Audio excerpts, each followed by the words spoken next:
যখন সেই দুঃখের মূর্ছা হয়ে গেল তখন তিনি সেই দশাটিকে অনুশোচনা করতে লাগলেন সুচিরং, মানে অনেক সময় ধরে। এখন দেখুন শ্রী চৈতন্য চরিতামৃতে শ্রীমৎ কবিরাজ গোস্বামী পাদ উল্লেখ করেছেন যে নিজ প্রেমানন্দে যদি কৃষ্ণের প্রেম সেবানন্দ বাঁধে, সে আনন্দের প্রতি ভক্তের হয় মহাক্রোধে। অর্থাৎ সাত্বিকাদি ভাবের উদয় হয়ে যদি কৃষ্ণের প্রেম সেবা সেইটি প্রেম সেবার বাধক হয়, তাহলে ভক্ত সেই সাত্বিক ভাবটিকে অভিনন্দন করেন না। তার কারণ সাত্বিক ভাবটি ও তো আর ভক্তের ইচ্ছার অপেক্ষা রাখে না। এই জন্যই আমাদের গোস্বামীপাদ সাত্বিক ভাবকে এবং অনুভাবকে দুটো আলাদা করলেন শ্রী ভক্তি রসামৃত সিন্ধু গ্রন্থে। এই যে অশ্রু পুলক, তারপরে কম্প মূর্ছা, যে মূর্ছা হলো এটি সাত্বিক। আচ্ছা, এখন তারপর জাঢ্য, এটিকে সাত্বিক প্রলয় বলা হয় মূর্ছাটিকে, তাহলে এগুলি হচ্ছে সাত্বিক ভাব। এখন এই যে সাত্বিক, যদি কিঙ্করী মনে করেন বা কোনো ভক্ত মনে করেন যে আমার মধ্যে সাত্বিক না আসুক, তার কথা সাত্বিক শুনবে না। এই জন্যই গোস্বামীপাদ কারিকা দিচ্ছেন সাত্বিক ভাব কাকে বলা যায়। বললেন কৃষ্ণ সম্বন্ধী সাক্ষাৎ কিঞ্চিত বা ব্যবধান হতো ভাবৈশ্চিত্র বিহাক্রান্তং সত্যমচ্যুততে বুধৈ সত্তা তস্মাৎ সমুৎপন্না যে যে ভাবাস্তে তু সাত্বিকা। সাত্বিক ভাব কাকে বলা হয়?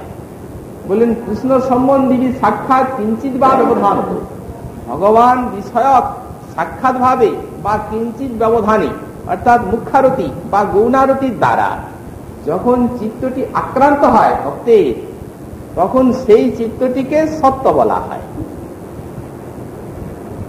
এই সাত্বিক ভাব বলতে কোনো সাত্বিক গুণজাত ভাব নয়, নির্গুণ বস্তু। কিন্তু সাত্বিক কেন বলা হচ্ছে? বললেন কৃষ্ণ সম্বন্ধী মুখ্যরতি বা গৌণরতি দ্বারা যখন চিত্তটি আক্রান্ত হয়, তখন তাকে বলা হয় সত্য।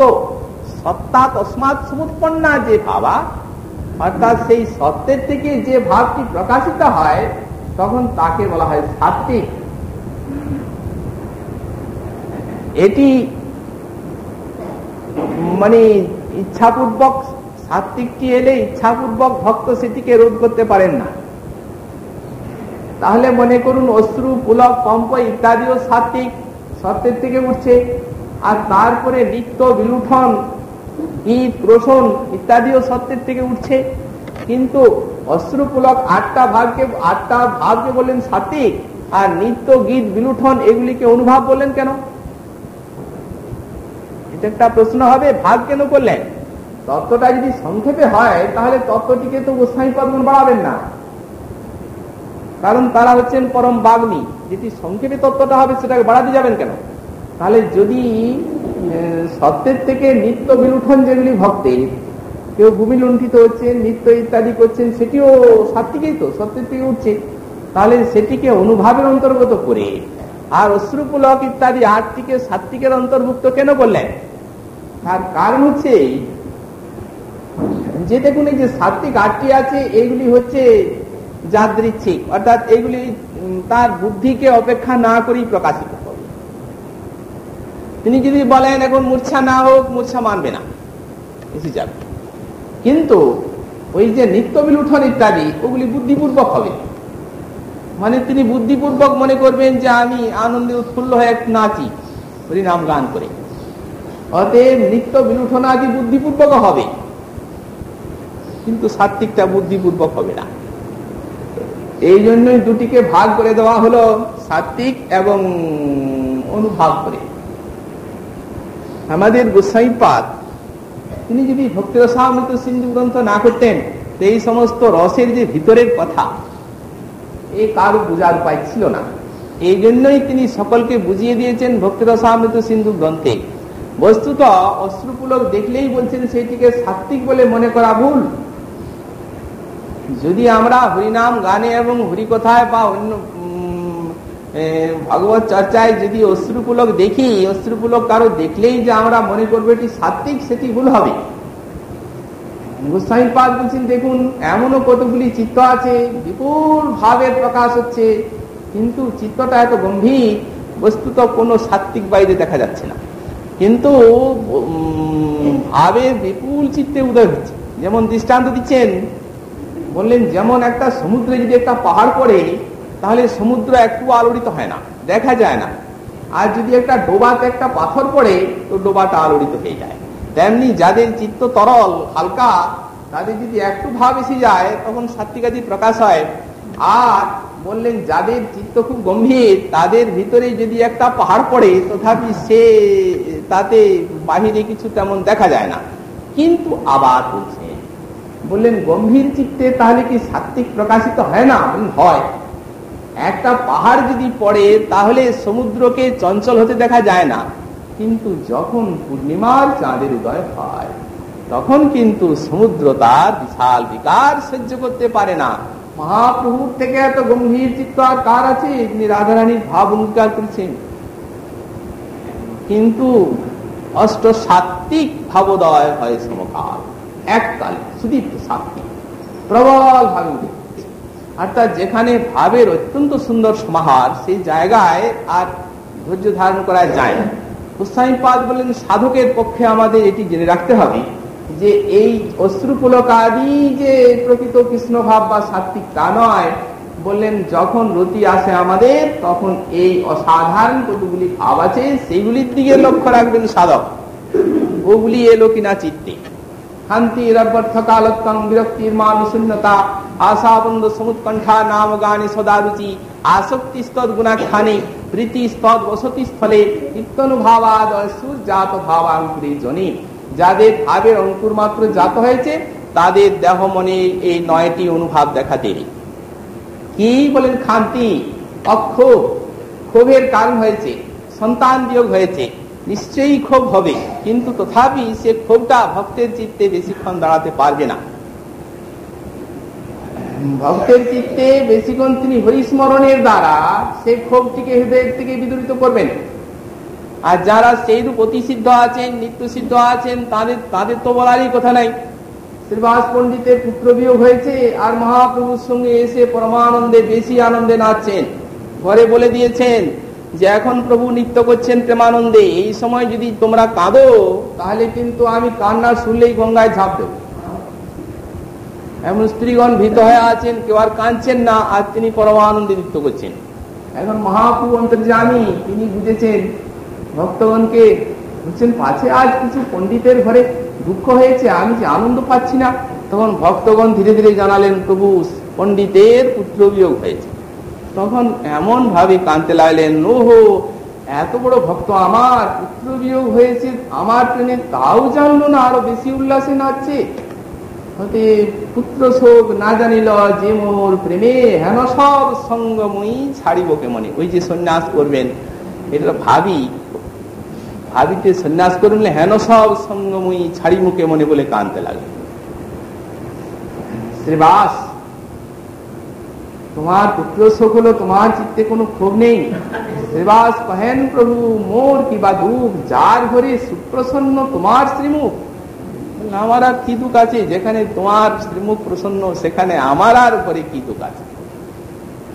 প্রভু তিনি নিজে সেই সন্তানের মুখে যে জ্ঞানের কথা বলাই সকলের শোককে নাশ করলেন, তারপরে নিজে সৎকার করে আর শ্রীবাসকে বলছেন, শ্রীবাস মনে কিছু দুঃখ ভাববে না।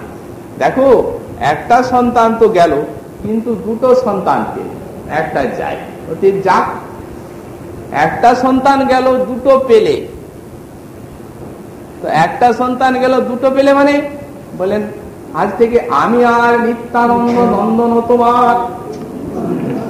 জিততে কিছু তুমি দুঃখ না ভাবিও। আর যারা এই ব্যবহারিক দুঃখে যাদের চিত্ত ভগবত ভাবের থেকে বিচলিত হয় না, বললেন তারা ভগবানের বিশেষ কৃপাপাত্র এতে জানা গেল। অর্থাৎ খান্তি মানে ক্ষোভ অক্ষমতা যদি চিত্তে আসে ভগবত ভাবের কাজ, তাতে ভগবানের আবার বেশি করুণা তার উপর নিবর্তিত হয়।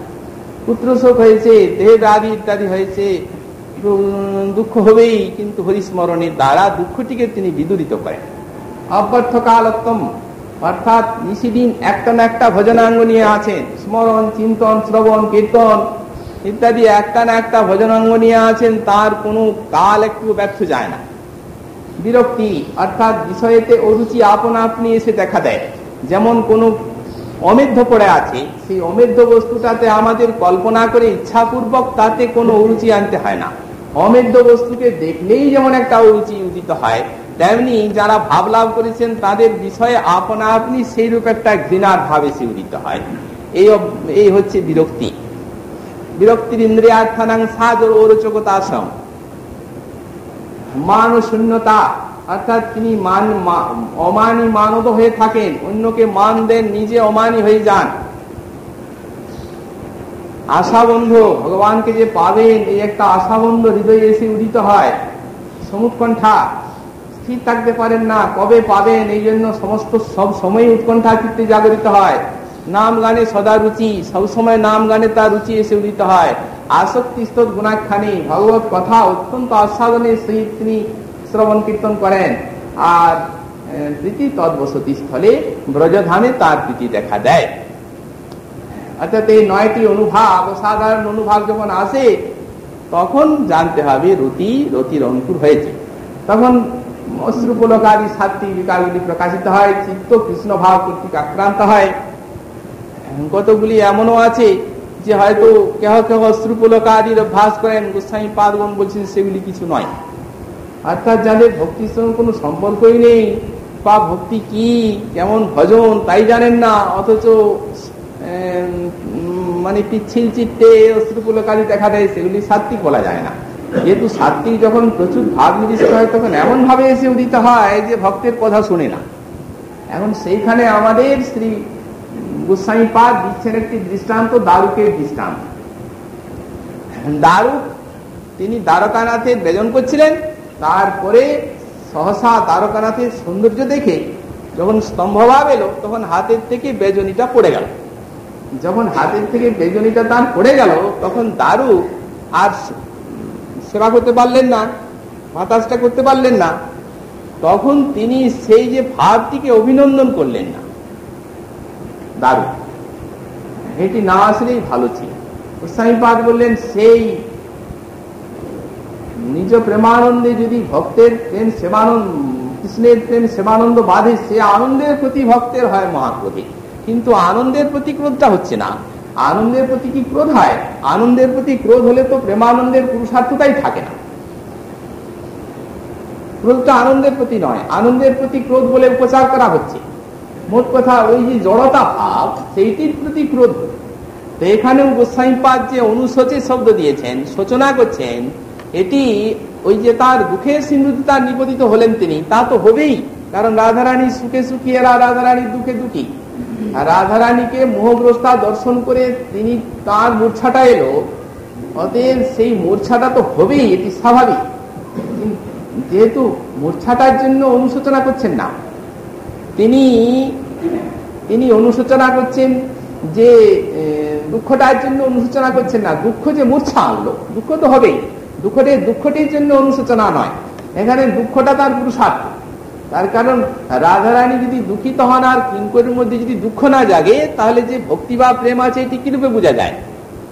প্রিয়জনের সুখে সুখী, প্রিয়জনের দুঃখে দুঃখী, এ তো হবে। কিন্তু অতএব দুঃখটার জন্য অনুশোচনা নয়, অনুশোচনা হচ্ছে মূর্ছাটার জন্য।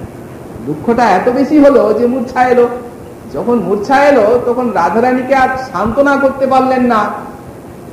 যদি মূর্ছা না আসতো তাহলে রাধারানী যখন কৃষ্ণ বিরহে কাতরা হয়ে পড়লেন তখন তো রাধারানীর পরিচর্যা করতে পারতেন। এখন পূর্বে মানস পরিচর্যা চেয়েছেন, সাক্ষাৎ হয়ে পরিচর্যা এখানে পাচ্ছেন রাধারানীর সাথে, সেই পরিচর্যায় বাধা পড়লো তো।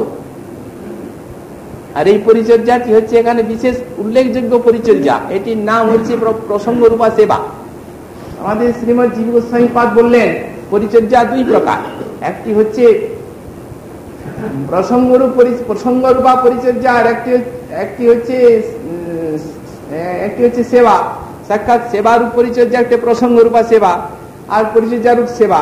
এখন প্রসঙ্গ রূপা সেবার থেকে পরিচর্যারূপ সেবাটির একটু বেশি প্রাধান্য দিচ্ছেন আমাদের শ্রীজীব গোস্বামী পাদ। বললেন পরিচর্যায়াম বৈশিষ্ট্যং দত, কিন্তু কোনখানে পরিচর্যায়াম বৈশিষ্ট্যং দত কোথায়? বললেন দেখুন, এই সাধক দেহে যে পরিচর্যা হবে সেইখানে এই প্রসঙ্গ রূপা সেবাটার থেকে পরিচর্যা রূপা সেবাটা শ্রেষ্ঠ হবে। অর্থাৎ যেমন গুরু বৈষ্ণবের সেবা করা হচ্ছে, আচ্ছা গুরু বৈষ্ণবের সেবা মনে করুন পরিচর্যারূপ সেবা কি? তার চরণ সেবা, সেবা মানে তো সুখদান, তাকে যে প্রকার আনন্দ দেওয়া হয় তার চরণ সেবা বা তার ভোগ রাগ রন্ধনাদি ইত্যাদি বা তার স্নানাদি অঙ্গ সেবা ইত্যাদি সব কিছুই হচ্ছে পরিচর্যারূপ সেবা। আর শ্রী গুরুদেবকে হরিনাম শোনানো, হরিকথা শোনানো, গুরু বৈষ্ণবকে, এগুলি হচ্ছে প্রসঙ্গরূপা সেবা। কিন্তু জীব গোস্বামী পাদ বললেন এই যে প্রসঙ্গরূপা সেবা, সে প্রসঙ্গরূপা সেবা থেকে পরিচর্যারূপা সেবাটার বৈশিষ্ট্য দততি, অর্থাৎ এইটির বৈশিষ্ট্য আছে। যখন কোনো ভক্ত গুরুচরণাশ্রয় করলেন, গুরুচরণাশ্রয়ের পরে উপাসনার পূর্বাঙ্গ বলে একটা কথা উল্লেখ করেছেন শ্রী জীব গোস্বামী পাদ ভক্তি সন্দর্ভে। উপাসনার পূর্বাঙ্গ, উপাসনার পূর্বাঙ্গ কাকে বলা যায়? উপাসনা যে করবেন প্রথমত একটু ভক্তিপথ আশ্রয় করে শ্রী গুরু শ্রী বৈষ্ণবের সেবা তাকে করতে হবে, ভক্তি যাতে প্রসন্ন হন, উপাসনায় যাতে দৃঢ়তা লাভ হয়, এই জন্য শ্রী গুরু শ্রী বৈষ্ণবের সেবাটি হচ্ছে একান্ত অপেক্ষিত। কোন কোন স্থানে শ্রী গুরু শ্রী বৈষ্ণবের সেবায় বা তাদের প্রসন্নতায় সহসা ভাব পর্যন্ত জাত হতে পারে নিরপরাধ চিত্ত হলে, এত বড় জিনিস এই সেবাটি। কিন্তু সেখানে ওই যে প্রসঙ্গরূপা সেবা মানে হরিকথা ইত্যাদি শোনানো, তার থেকে যে নিশিদিন পরিচর্যারূপা সেবা, সেটি একটু বৈশিষ্ট্য দিচ্ছেন শ্রীজীব গোস্বামী পাদ।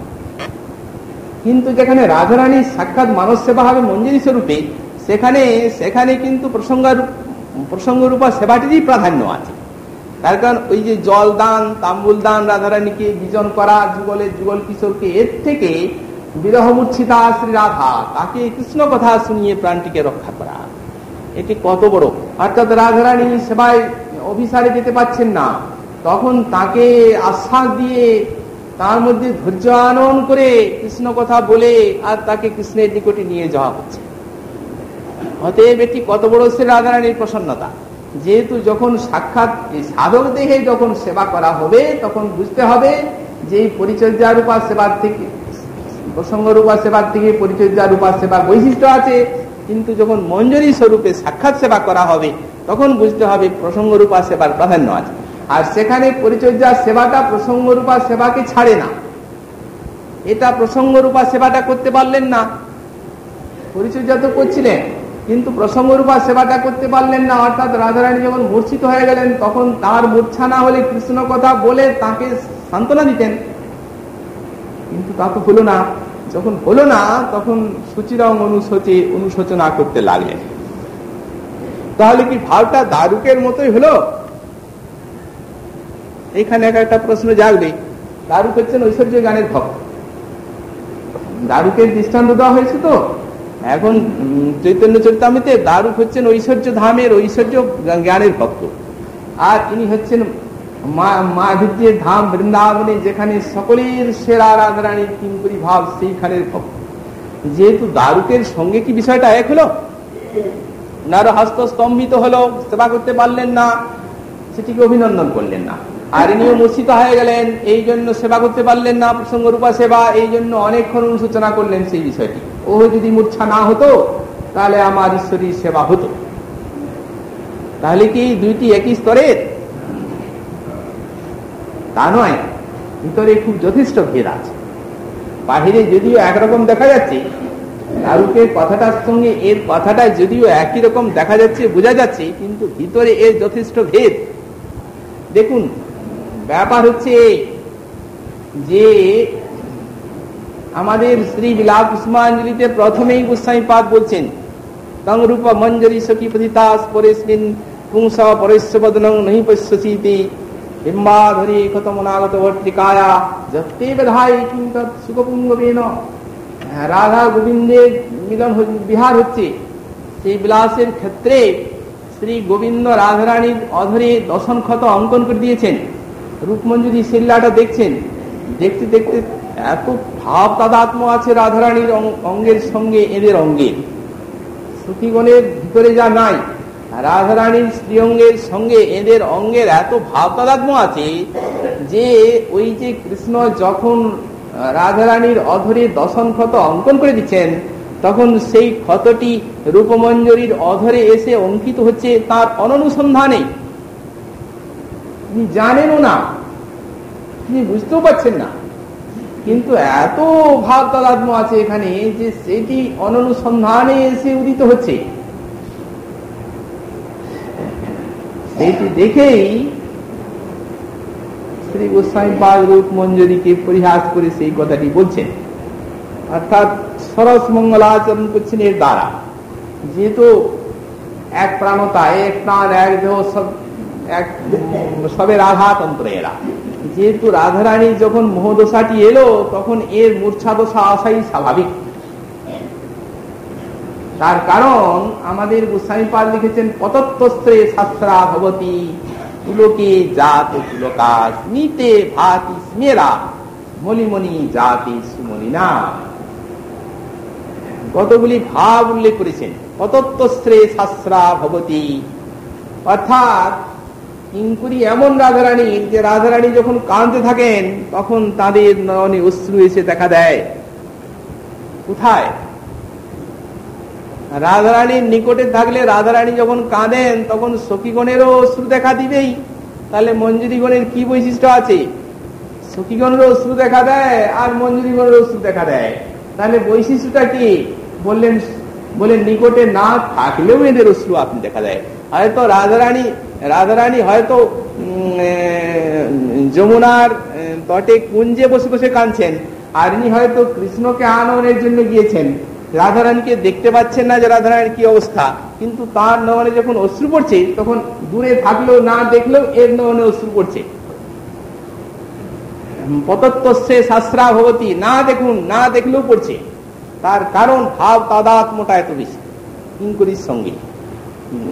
পতত্বস্যে শাস্ত্রা ভবতি পুলকে জাত পুলকা, বলেন যখন পুলক হয় তখন রাধারানীর অঙ্গে, তখন এদের অঙ্গ পুলকিত হয়। স্মিতে ভাতি স্মেরা, যখন রাধারানী হাসেন তখন এদেরও মুখে আপনি হাসি ফুটে। দেখুন না দেখুন, তার কারণ দেখুন একটা দৃষ্টান্ত। মনে করুন লতা একটা উঠেছে, সেই লতার যে মূলটা দেওয়ালের এপারে আছে আর লতার পাতাগুলো দেওয়ালের উপরে গেল, মাঝে মাঝে দেওয়াল আছে, মূলটাতে জল দেওয়া হচ্ছে কিনা মঞ্জুরিগুলো দেখছে না, কারণ উপারে আছে তারা ঝুঁকে। অতএব মঞ্জুরিগুলো দেখছে না যে মূলটাতে জল দেওয়া হচ্ছে কিনা। কিন্তু যখনই না দেখলেও যখন জলটা ঢালা হলো তখন লতায় আনন্দ হলো কিনা যত শীঘ্র না বোঝা যাবে, ও পারে মঞ্জুরিগুলাকে দেখে তার বেশি অনুভব করা যাবে। তার কারণ ওই জলটাই যাচ্ছে, তো সঙ্গে সঙ্গে মঞ্জুরির কাছে যাচ্ছে। আর এইখানে লতাকে একটু আঘাত দেন, ওপারে দেখুন মলিন হয়ে গেল। তার আগে লতা মলিন হচ্ছে কিনা, তার কষ্ট হচ্ছে কিনা বোঝা গেল না, কিন্তু কোমলাল মঞ্জুরিগুলো একেবারে ম্লান হয়ে গেল। ওপারে যেয়ে দেখুন, ও তো দেখতে পাচ্ছে না যে আঘাত পাচ্ছে কিনা লতাটা। ঠিক সেই রূপ অবস্থা। অতএব স্মিতে ভাতি স্মেরা, যাতে সুমলিমণি যাতে সুমলিনা, ম্লান রাধারানী হলে এরাও ম্লান হয়ে যায়। কৃষ্ণ একদিন বলছেন, রাধে এই তো আশ্চর্য যে তোমার এই যে মঞ্জুরি গুলো আছে, আমি মঞ্জুরি গুলোকে তোমার যে দরজায় কেউ পাহারা দিচ্ছে কি একটু দূরে আছে, আমি যেমনি মঞ্জুরিকে দেখি তেমনি আমি বুঝতে পারি যে কুঞ্জের ভিতরে তোমার কি ভাব আছে। অর্থাৎ বাসক সজ্জা না উৎকণ্ঠা না কি যে ভাব আছে, সে মঞ্জুরিকে দেখলে না মান, মঞ্জুরিকে দেখলেই আমি বুঝতে পারি, তাদের মুখটা দেখেই বোঝা যায়। অতএব এটি বুঝতে আর আমার দেরি হয় না। যেহেতু হে শ্রী রাধে, যতক্ষণ পর্যন্ত তোমার এই মঞ্জুরিগুলি নিকটে না থাকে ততক্ষণ পর্যন্ত তোমার মুখটাকে দেখার জন্য মণিদর্পণের দরকার। আর এরা যখন নিকটে থাকবে তখন তোমার মুখ দেখবার আর মণিদর্পণের দরকার হবে না, তখন এদিকে দেখলেই নিজের মুখটা দেখতে পাবে। কাঁদছো তো কাঁদবে এরা, আর হাসছো তো হাসবে, আর যেমন তোমার মুখটা হবে এদের মুখ তাই হবে। অতএব এরা দর্পণের মুখ। যেহেতু ভাব তাদাত্ম্যে এই বস্তুটি এসে উদিত হয়েছে তার। যেমনি রাধারানী মোহগ্রস্তা হয়ে গেলেন, এরও সেই প্রকারের মূর্ছা হয়ে গেল। এটি হচ্ছে অপূর্ব একটা ভাব তাদাত্ম্য। কিন্তু তথাপি যদিও এটা ভাব তাদাত্ম্য এবং পরম প্রশংসনীয়, তথাপি কিন্তু তিনি দীর্ঘকাল ধরে অনুশোচনা করতে লাগলেন যে সেই মানে সেবা রসের মূর্তি, তো সেবা রস দিয়ে গড়া এদের স্বরূপ, এই জন্য ওটি করতে পারলেন না বলে অনেকক্ষণ ধরে অনুশোচনা করতে লাগলেন যে আমার যদি মূর্ছাটি না হতো তাহলে আত্মা শ্রী রাধারানীকে আমি আশ্বাস দিতাম, কৃষ্ণ কথা শুনিয়ে তার বেদনার কিঞ্চিত উপশান্তি পেত। কিন্তু কতটুকু সময়, নিমিষাঙ্গপি, এক নিমিষ কাল কৃষ্ণ বেরিয়েছেন, সঙ্গে সঙ্গে রাধারানীর মহরসা থেকে সঙ্গে সঙ্গে প্রবিষ্ট হয়েছে।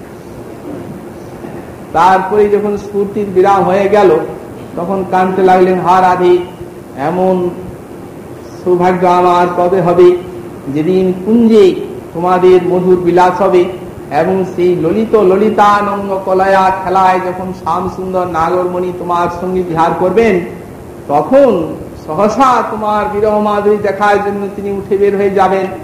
তখন এক নিমিষ কাল সেই নাগরকে না দেখে তোমার বিরহ দশা দর্শন করেই আমি মূর্ছিত হয়ে যাব, দুঃখ সিন্ধুতে নিপতিতা হয়ে। তখন সেই দশাটার জন্য কখন দীর্ঘকাল ধরে আমি অনুশোচনা করব। এখন নাগরমণি তো এক নিমিষ মধ্যে এলেন, আসলেন, রাধারানীকে যেমনি স্পর্শ করেছেন মোহ গেল, রাধারানীর মোহ যার সঙ্গে কিঙ্করীর মূর্ছা গেল। কিঙ্করী তো দশাটি অনুশোচনা করতে লাগলেন, কিন্তু রাধারানীর ভাব সিন্ধুতে আবার অপর একটা তরঙ্গ এসে উদিত হলো। অর্থাৎ বিরহ বেদনা না আসলো বটে, শ্রীমতী রাধারানী হয়ে পড়লেন মানিনী। তার মনে হলো কি যে এর হৃদয়ে নিশ্চয়ই কোনো অন্য নায়িকা খেলা করছিল, অতএব আমাকে ত্যাগ করে অন্য কোনো নায়িকার কুঞ্জে বা নায়িকার নিকটে তিনি গেছিলেন এবং সেই তার মনোবাসনা পূর্ণ করে আমার কাছে আবার এলেন। যখন এই ভাবান্তর রাধারানীর অন্তরে এসে উদিত হলো, তৎক্ষণাৎ শ্রীমতী রাধারানীর প্রেমের সিন্ধুতে মানের তরঙ্গ জাল, মানবতী হয়ে গেলেন, কুঞ্জে প্রবিষ্ট হয়েছেন, মূর্ছা গেল, মোহ গেল, কিন্তু এলো মান। এটি শ্রীকৃষ্ণেরও কাম্যই। তার কারণ দেখুন, আমরা শ্রী বিদগ্ধ মাধব নাটকে দেখেছি সপ্তম অঙ্কে যখন সেই পরালা যে চন্দ্রাবলীর সঙ্গে প্রথমে মিলনের সংগঠন করলো, তো পদ্মা আর সব্যা, তারপরে যখন পরালা যে তাদেরকে যখন নিয়ে এলো চন্দ্রাবলীকে, তখন এরা শ্রী শ্রী রাধারানীকে নিয়ে গেলেন ললিতা, বৃন্দা, বিশাখা। তারপরে মিলনটা কেমন হচ্ছে সেখানে, এই যে ললিতানঙ্গ খেলয়া, ঠিক সেইভাবে সেখানে মিলন। অর্থাৎ যখন অঙ্গগন্ধ পেয়েছেন শ্রীকৃষ্ণের রাধারানী, তখন ব্রহ্মভাব বশত তিনি লবঙ্গ মাধবী কুঞ্জে ছিলেন, আর ব্রহ্মভাব যেমনি অঙ্গগন্ধ গোবিন্দের পেলেন, বুঝলেন যে গোবিন্দ আসছে এখানে, তখন লবঙ্গ কুঞ্জে যে লুকালেন। যখন লবঙ্গ কুঞ্জে লুকায়িত হলেন, তখন রাধার তখন সখীগণের কাজ, সখীগণ কোথায় যে রাধা তা বলছেন না, কিন্তু কৃষ্ণের ভাগ্য ভালো যে সেই স্থানে বালুকাকোনা আশ্রিত ছিল, অতএব ঘাস ছিল না বলে রাধারানীর চরণ চিহ্ন গুলো দেখা যাচ্ছে। ওই মাধবী কুঞ্জের থেকে মালতী কুঞ্জে যখন গেলেন, তখন সেখানে সেই বালুকার উপরে, রজের উপরে চরণ চিহ্ন দেখা যাচ্ছে রাধার। সেই চরণ চিহ্নের অনুসরণে ধীরে ধীরে পা টিপে যাচ্ছে, যে তারপর রাধারানী বসে আছেন, তো তার পেছন দিক থেকে আস্তে আস্তে আস্তে আস্তে যে আর উনি হাত দুটিকে দিয়ে চোখগুলো বন্ধ করেছে। যেমনি চোখ বন্ধ করেছেন, তেমনি শ্যাম সুন্দরী, কে চোখ বন্ধ করলো কে জানে। এখন শ্যাম সুন্দরের স্পর্শে রাধারানীও পুলকিত হলেন, আর শ্যাম সুন্দরের হাতগুলো কাঁপছে সেই প্রেমময়ী স্পর্শে। আর রাধারানীও বুঝতে পারলেন যে এটি তাঁরই মধুর স্পর্শ। তারপর ললিতা, বিশাখাদি সেখানে শ্রী যুগলের মিলন মাধুরী আস্বাদন করছেন। মানে এমন সমস্ত রাধারানীর মধ্যে ভাবে উদ্গার হচ্ছে যে ঠিক এই ললিতানঙ্গ খেলয়া, এমনকি বৃন্দা শেষ পর্যন্ত প্রশংসায় মুখর না হয়ে থাকতে পারলেন না। বললেন সেদিন এই কয়েকদিন আগে এক বিদস্তি রঞ্জিত সূত্রে কেস বেঁধেছে যে রাধা, সেই রাধা বিলাস বিভ্রমে আজ সাক্ষাৎ অজিতকে পর্যন্ত জয় করে ফেললো। আশ্চর্য! বৃন্দাকে পর্যন্ত সেই ললিতা ললিতনঙ্গ খেলায় সেই খেলা দর্শন করে আর বিস্মিত হল। তারপরেই শ্রীকৃষ্ণ মনে মনে করছেন, বললেন অনেকক্ষণ পর্যন্ত তো এইভাবে একটি মাধুরী আস্বাদন করা গেল, এরপর রাধারানীর মান মাধুরী আস্বাদন করতে হবে। নিজের ইচ্ছা করছেন রাধারানীর মান মাধুরী আস্বাদনের জন্য, মানে এই জন্যই রাধা, অর্থাৎ কৃষ্ণ যা চাইতে জানেন না সেটিও কৃষ্ণকে দিয়ে তার সেবা করেন। এই হচ্ছে এই রাধা নামের এইখানেই সার্থকতা। কৃষ্ণের মনে যে সকল শৃঙ্গারসের বাসনাগুলো উঠে, সেই শৃঙ্গারসের বাসনাকে অত্যধিক রূপে পূর্ণ করার মূর্তি হচ্ছেন সে রাধা। অতএব এই যে মানটা উঠার জন্য যে শ্রীকৃষ্ণেরও বাস্তবিক এটা আশ্চর্য এবং অভিপ্রেত, সেটি আমরা ওই বিদগ্ধ মাধব নাটকে দেখতে পেলাম। শ্রীকৃষ্ণ নিজেই মনে মনে করছেন যে এখন একটু মান মাধুরী আস্বাদন করলে ভালো হতো। বৃন্দাকে ডেকে কানে কানে বলছেন, বৃন্দে রাধার একটু মান দেখতে চাই। বৃন্দা বলছেন, দেখো দেখতে চাও ভালোই, যদি চাও তখন পরে আবার সামলাবে, তুমি মান দেখতে চাও, দেখো কি মান দেখবি। তখন কৃষ্ণ বলছেন, তুমি একটু সহায় করবে তবে তো মানটা হবে। বললেন ঠিক আছে, যদি দরকার হয় তো সহায় করবো আমি। তখন কৃষ্ণ সহসা বলে ফেলেন, বললেন দেবী চন্দ্রা, চন্দ্রা বলে জীবটা কাট হয়ে গেল। রাধারানী বলছেন, হে কর্ণ, তুমি ওই শব্দটি শুনে স্ফুটিত হয়ে গেলে না কেন? চন্দ্রা বলল, চন্দ্রা বলি ওর অন্তরে খেলছে। সঙ্গে সঙ্গে কৃষ্ণ বলছেন দেবী চন্দ্রাননে, তুমি বিমুখা হলে কেন? মানে ঠিক যেন চন্দ্রাননে বলতেছিলেন, চন্দ্রা বলা নয়, চন্দ্রাননে। রাধারানী বলছেন, ঘন্টার বাদ্যে বজ্রনাথকে ঠেকানো যায় না। চন্দ্রার নাম করে আর তারপরে পরে আবার ননে দিয়ে আর বলছে যে চন্দ্রাকে ডাকিনি, তোমাকেই ডাকলাম, এ হয় না এটা। হে দেবী, সত্যি তোমাকে বলছি, তুমি কেন চন্দ্রায়ণ বলে আমি কি তোমায় চন্দ্রায়ণ বলে সম্বোধন কোনোদিন করিনি? তখন বৃন্দা ইঙ্গিত করেছে, তখন সেই কক্ষটি বলছে কি, সেখান থেকে কক্ষটি বলছে, স্বামিনী কখনো প্রসন্ন হবে না, দেখো ললিতা কিন্তু যদি শোনে তো প্রাণ ধারণ করতে পারবেন। কক্ষটি আবার পড়াচ্ছে কথাটা। অতএব কক্ষটি যখন সাক্ষ্য দিল তখন আর বলবার কিছু নেই। অতএব করালা নত্রী এর অন্তরে ক্রীড়া করছে, বৃন্দে না না হবে না, স্থানের থেকে অন্যত্র যাওয়াই ভালো। মহানবতী হয়ে গেলেন। তারপরে শেষে সেই নিকুঞ্জ বিদ্যা হয়ে মান প্রশমন করলেন, যার জন্য একটা অপূর্ব লীলা হলো। জটিলা আর সেই অভিমন্যু সেই নিকুঞ্জ বিদ্যা রূপ দেখে আর রাধারানীর বাহুটি গুলো শেখালেন। এইভাবে মধুর লীলা, অর্থাৎ এই বিলাসের ভিতরে যেমন তিনি বিরহটি আস্বাদন করার ইচ্ছা করেন, তেমনি বিরহরই অঙ্গত একটা মানটিও আস্বাদন করার খুব ইচ্ছা হয়। যেহেতু যেমনি শ্রী রাধারানী মারিনী হয়ে গেলেন, শ্যাম সুন্দর কুঞ্জে এসেছেন, ঘুমটাটি টেনে চলে যাচ্ছে। যখন ঘুমটা টেনে চলে যাচ্ছেন তখন শ্রী শ্যাম সুন্দর তার তাৎকালিক সৌন্দর্যে আকৃষ্ট হয়ে আর তার পেছনে পেছনে অনুগমন করছেন। যখন পেছনে পেছনে অনুগমন করছেন তখন কিঙ্করী এমন একটা অদ্ভুত সেবা করছে, শ্রী যুগলের কথার দ্বারা প্রসঙ্গরূপা সেবা, এমন একটা অদ্ভুত সেবা করছেন। সেই সেবাটি সঙ্গে সাধন করে পরবর্তী শ্লোকে আমাদের জন্য যে অবশেষ রেখেছেন, শ্রী রাধারানীর তাহলে আগামীকাল আবার হতে পারছেন। যখন হচ্ছেন ভক্তের নিকটে, প্রেমের নিকটে, তখন যারা তত্ত্বজ্ঞানী তাদের কি উল্লাস হচ্ছে দেখুন। যেমনি মা যশোদা তাকে বাঁধলেন, তেমনি সুকুমনি প্রেমে তার অঙ্গ একেবারে পুলকিত হয়ে উঠল। তিনি আজ ঠিক থাকতে পারলেন না।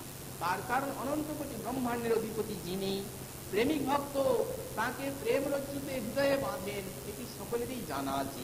কিন্তু বাহিরে কোনো ভক্ত তো তাকে মা যশোদার মতো বাঁধতে পারেননি আজ পর্যন্ত। যেহেতু যার নামই অনন্ত মুক্তি, তিনি যে আজ সামান্য একটা রজ্জুতে আবদ্ধ হয়ে আর সেখান থেকে কোথাও যেতে পারছেন না, কাঁদছেন বসে বসে, ভয়ে আড়ষ্ট হয়ে সুকমুনি আজ ঠিক থাকতে পারলেন না, বলেন মহারাজ দেখো মধুর ব্রজলীলা, ভগবান এখন কত সুন্দর, এমন কত মধুর হয়েছে।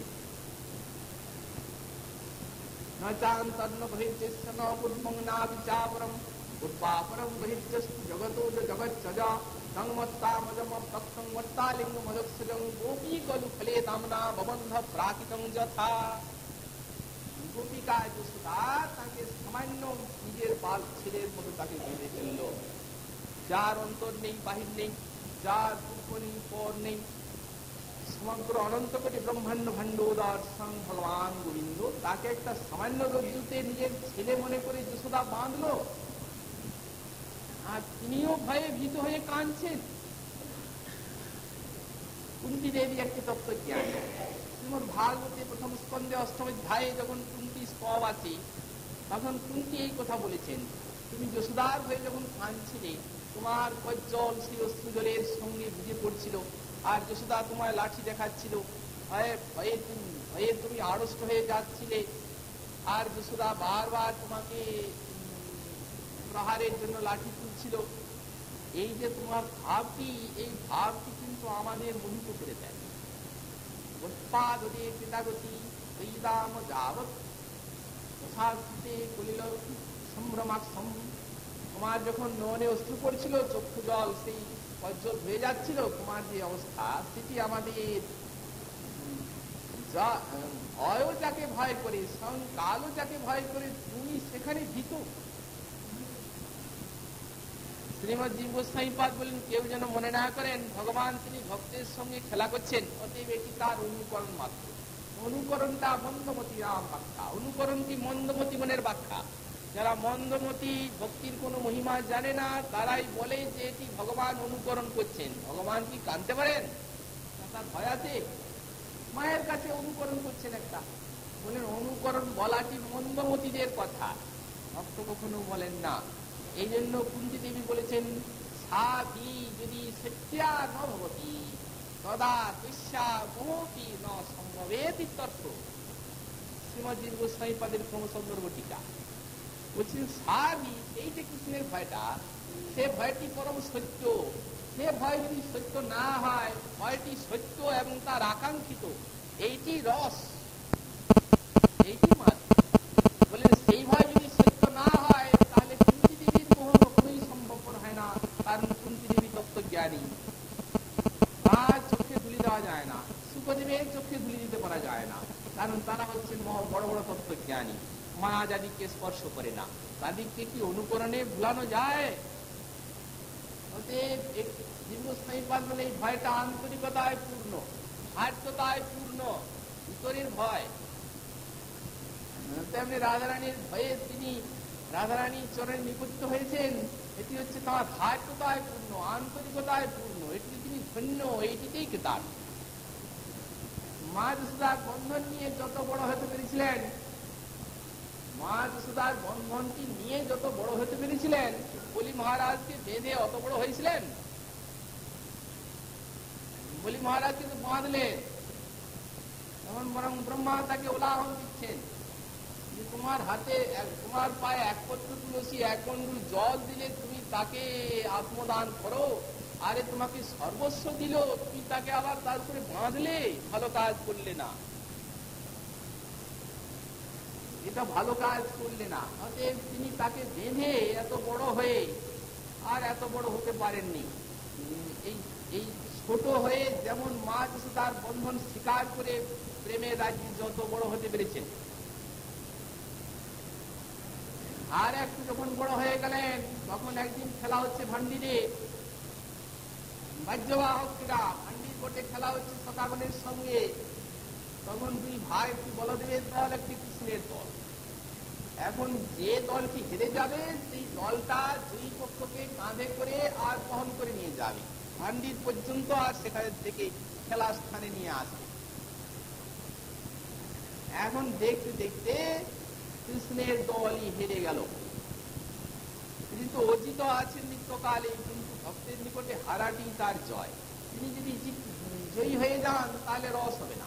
তাতে ভক্তের নিকটে হেরে গেলেই সেইটি হচ্ছে তার জয়, প্রকৃত ওইখানেই জয়।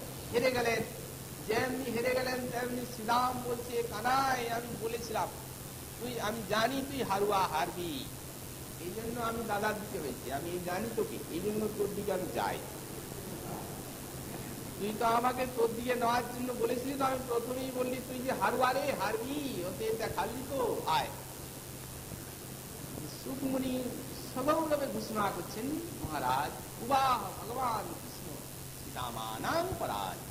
আর শ্রীরামের দ্বারা পরাজিত হয়ে স্বয়ং ভগবান অনন্ত কোটি ব্রহ্মাণ্ডপতি যোগীন্দ্র মুনীন্দ্রগণ যুগ যুগ ধ্যান করে যার চরণ রেণু অন্তরে আনতে পারেন না, আজ তিনি নিজের সৌভাগ্য মেনে তাকে স্কন্ধে বহন করে নিয়ে যাচ্ছেন।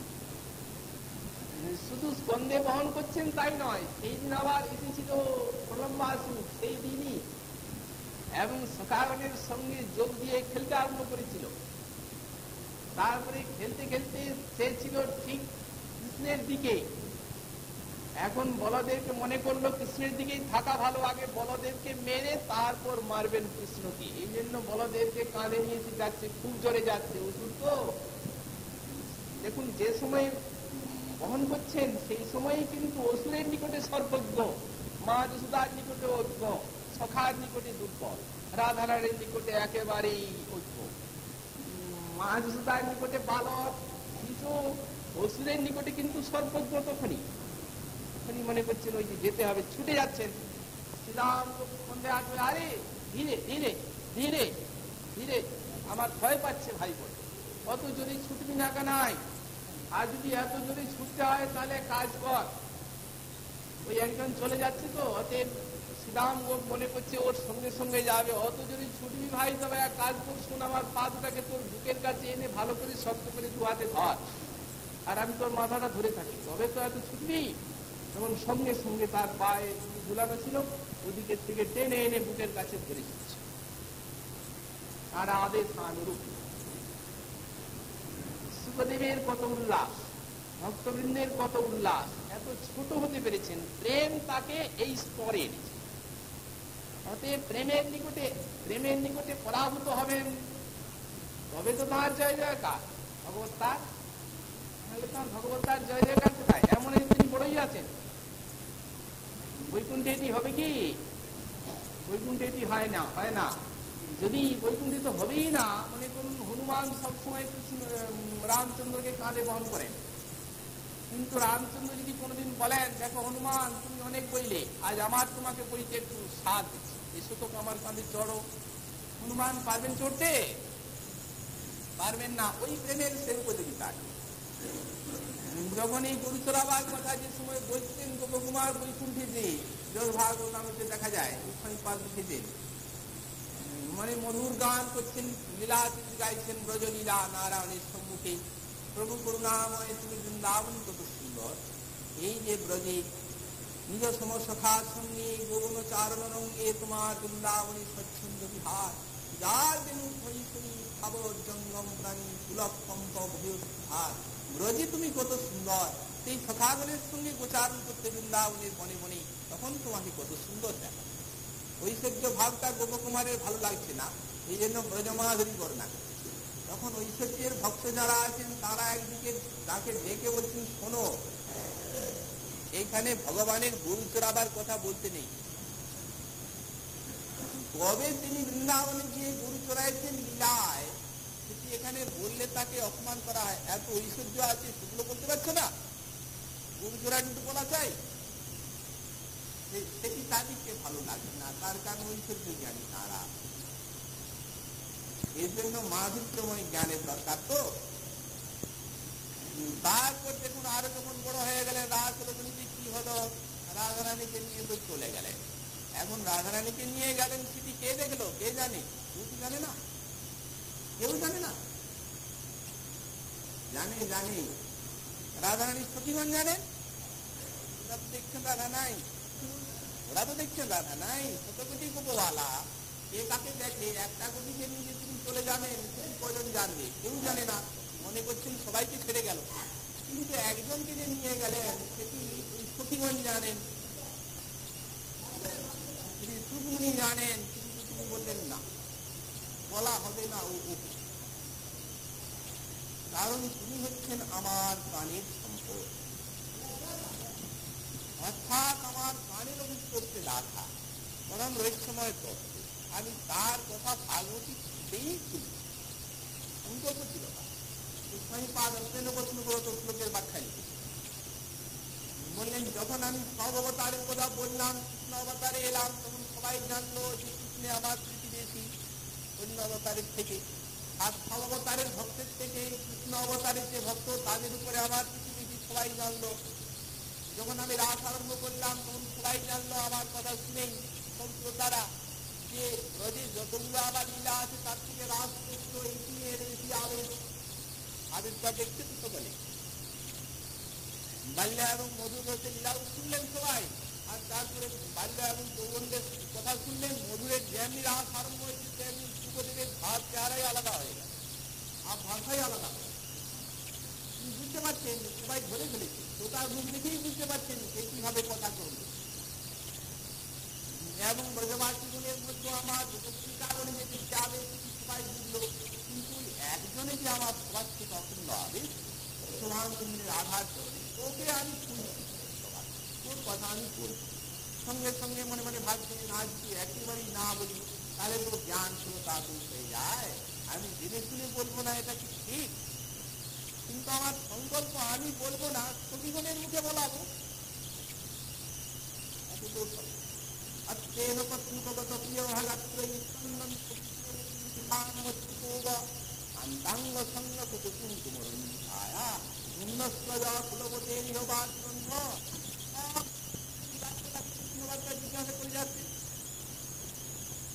জিজ্ঞাসা করছেন, গাছপালাকে জিজ্ঞাসা করছেন, সব পশু পাখিকে জিজ্ঞাসা করছেন কৃষ্ণের কথা, সব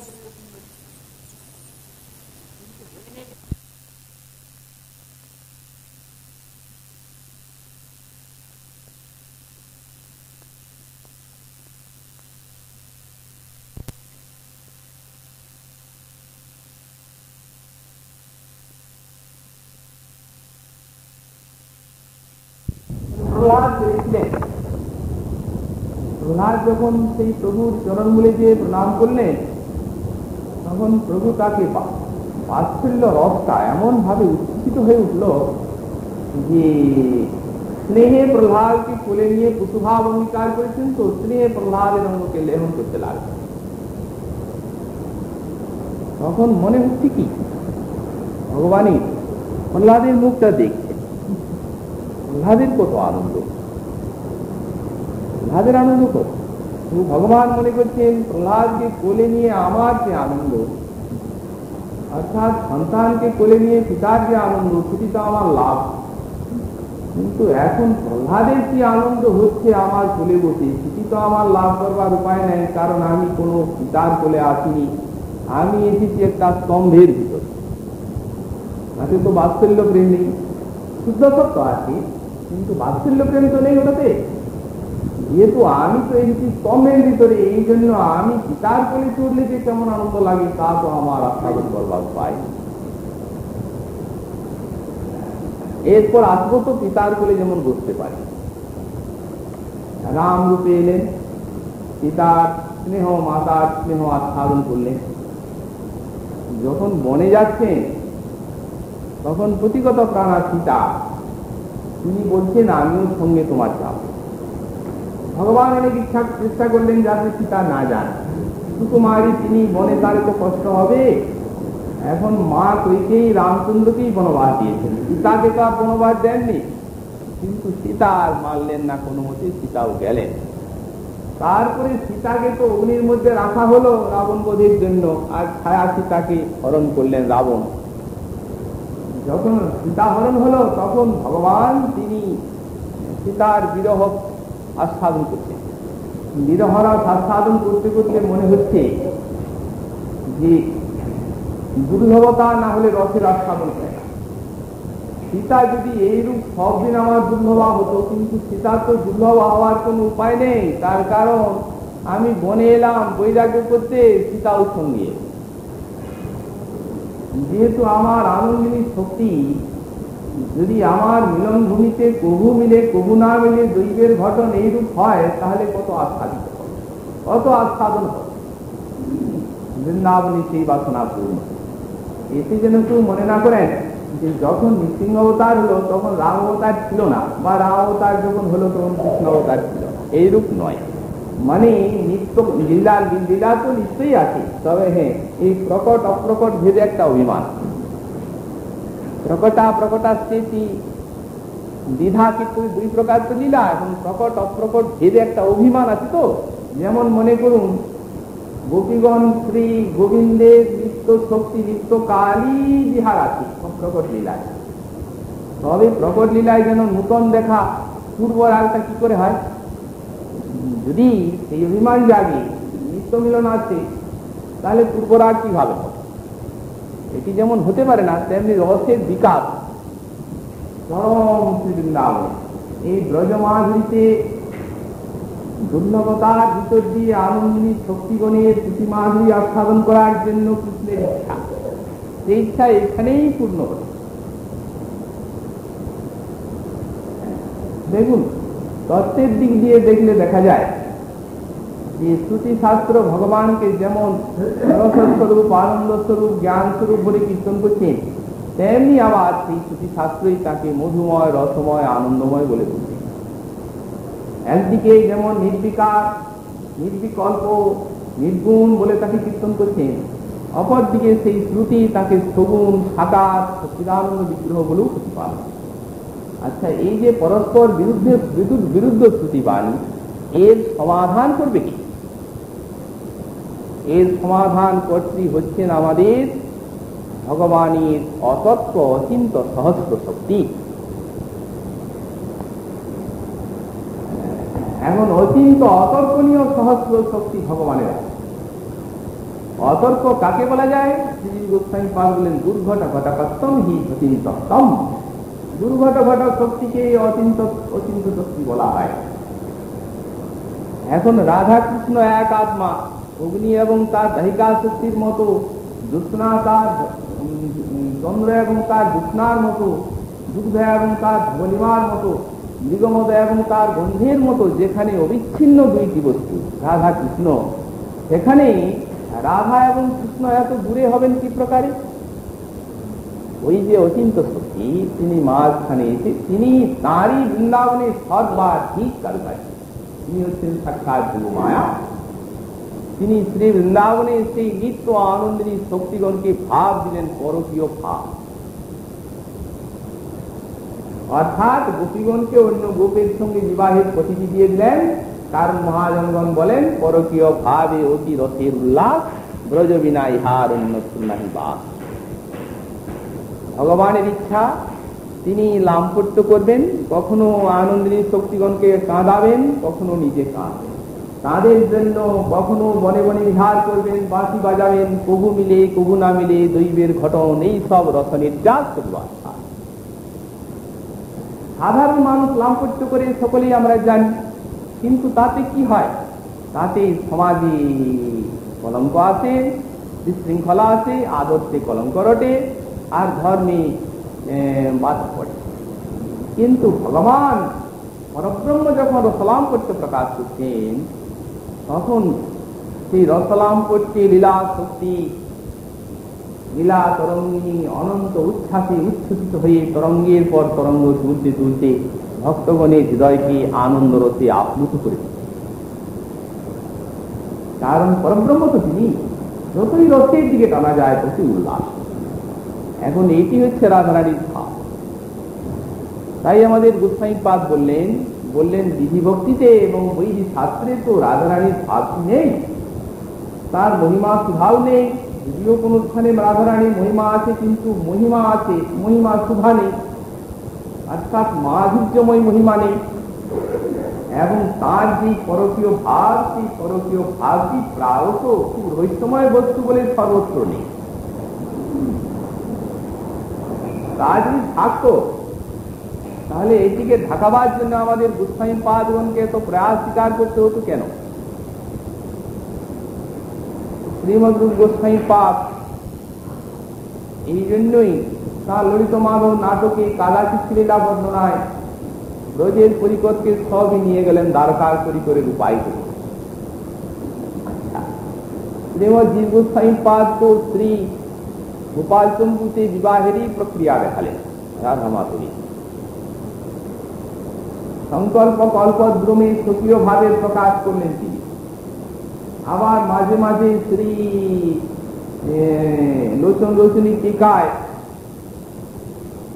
স্বকীয় ভাবে স্থানে স্থানে সেই ঝঙ্কারগুলো তুললেন।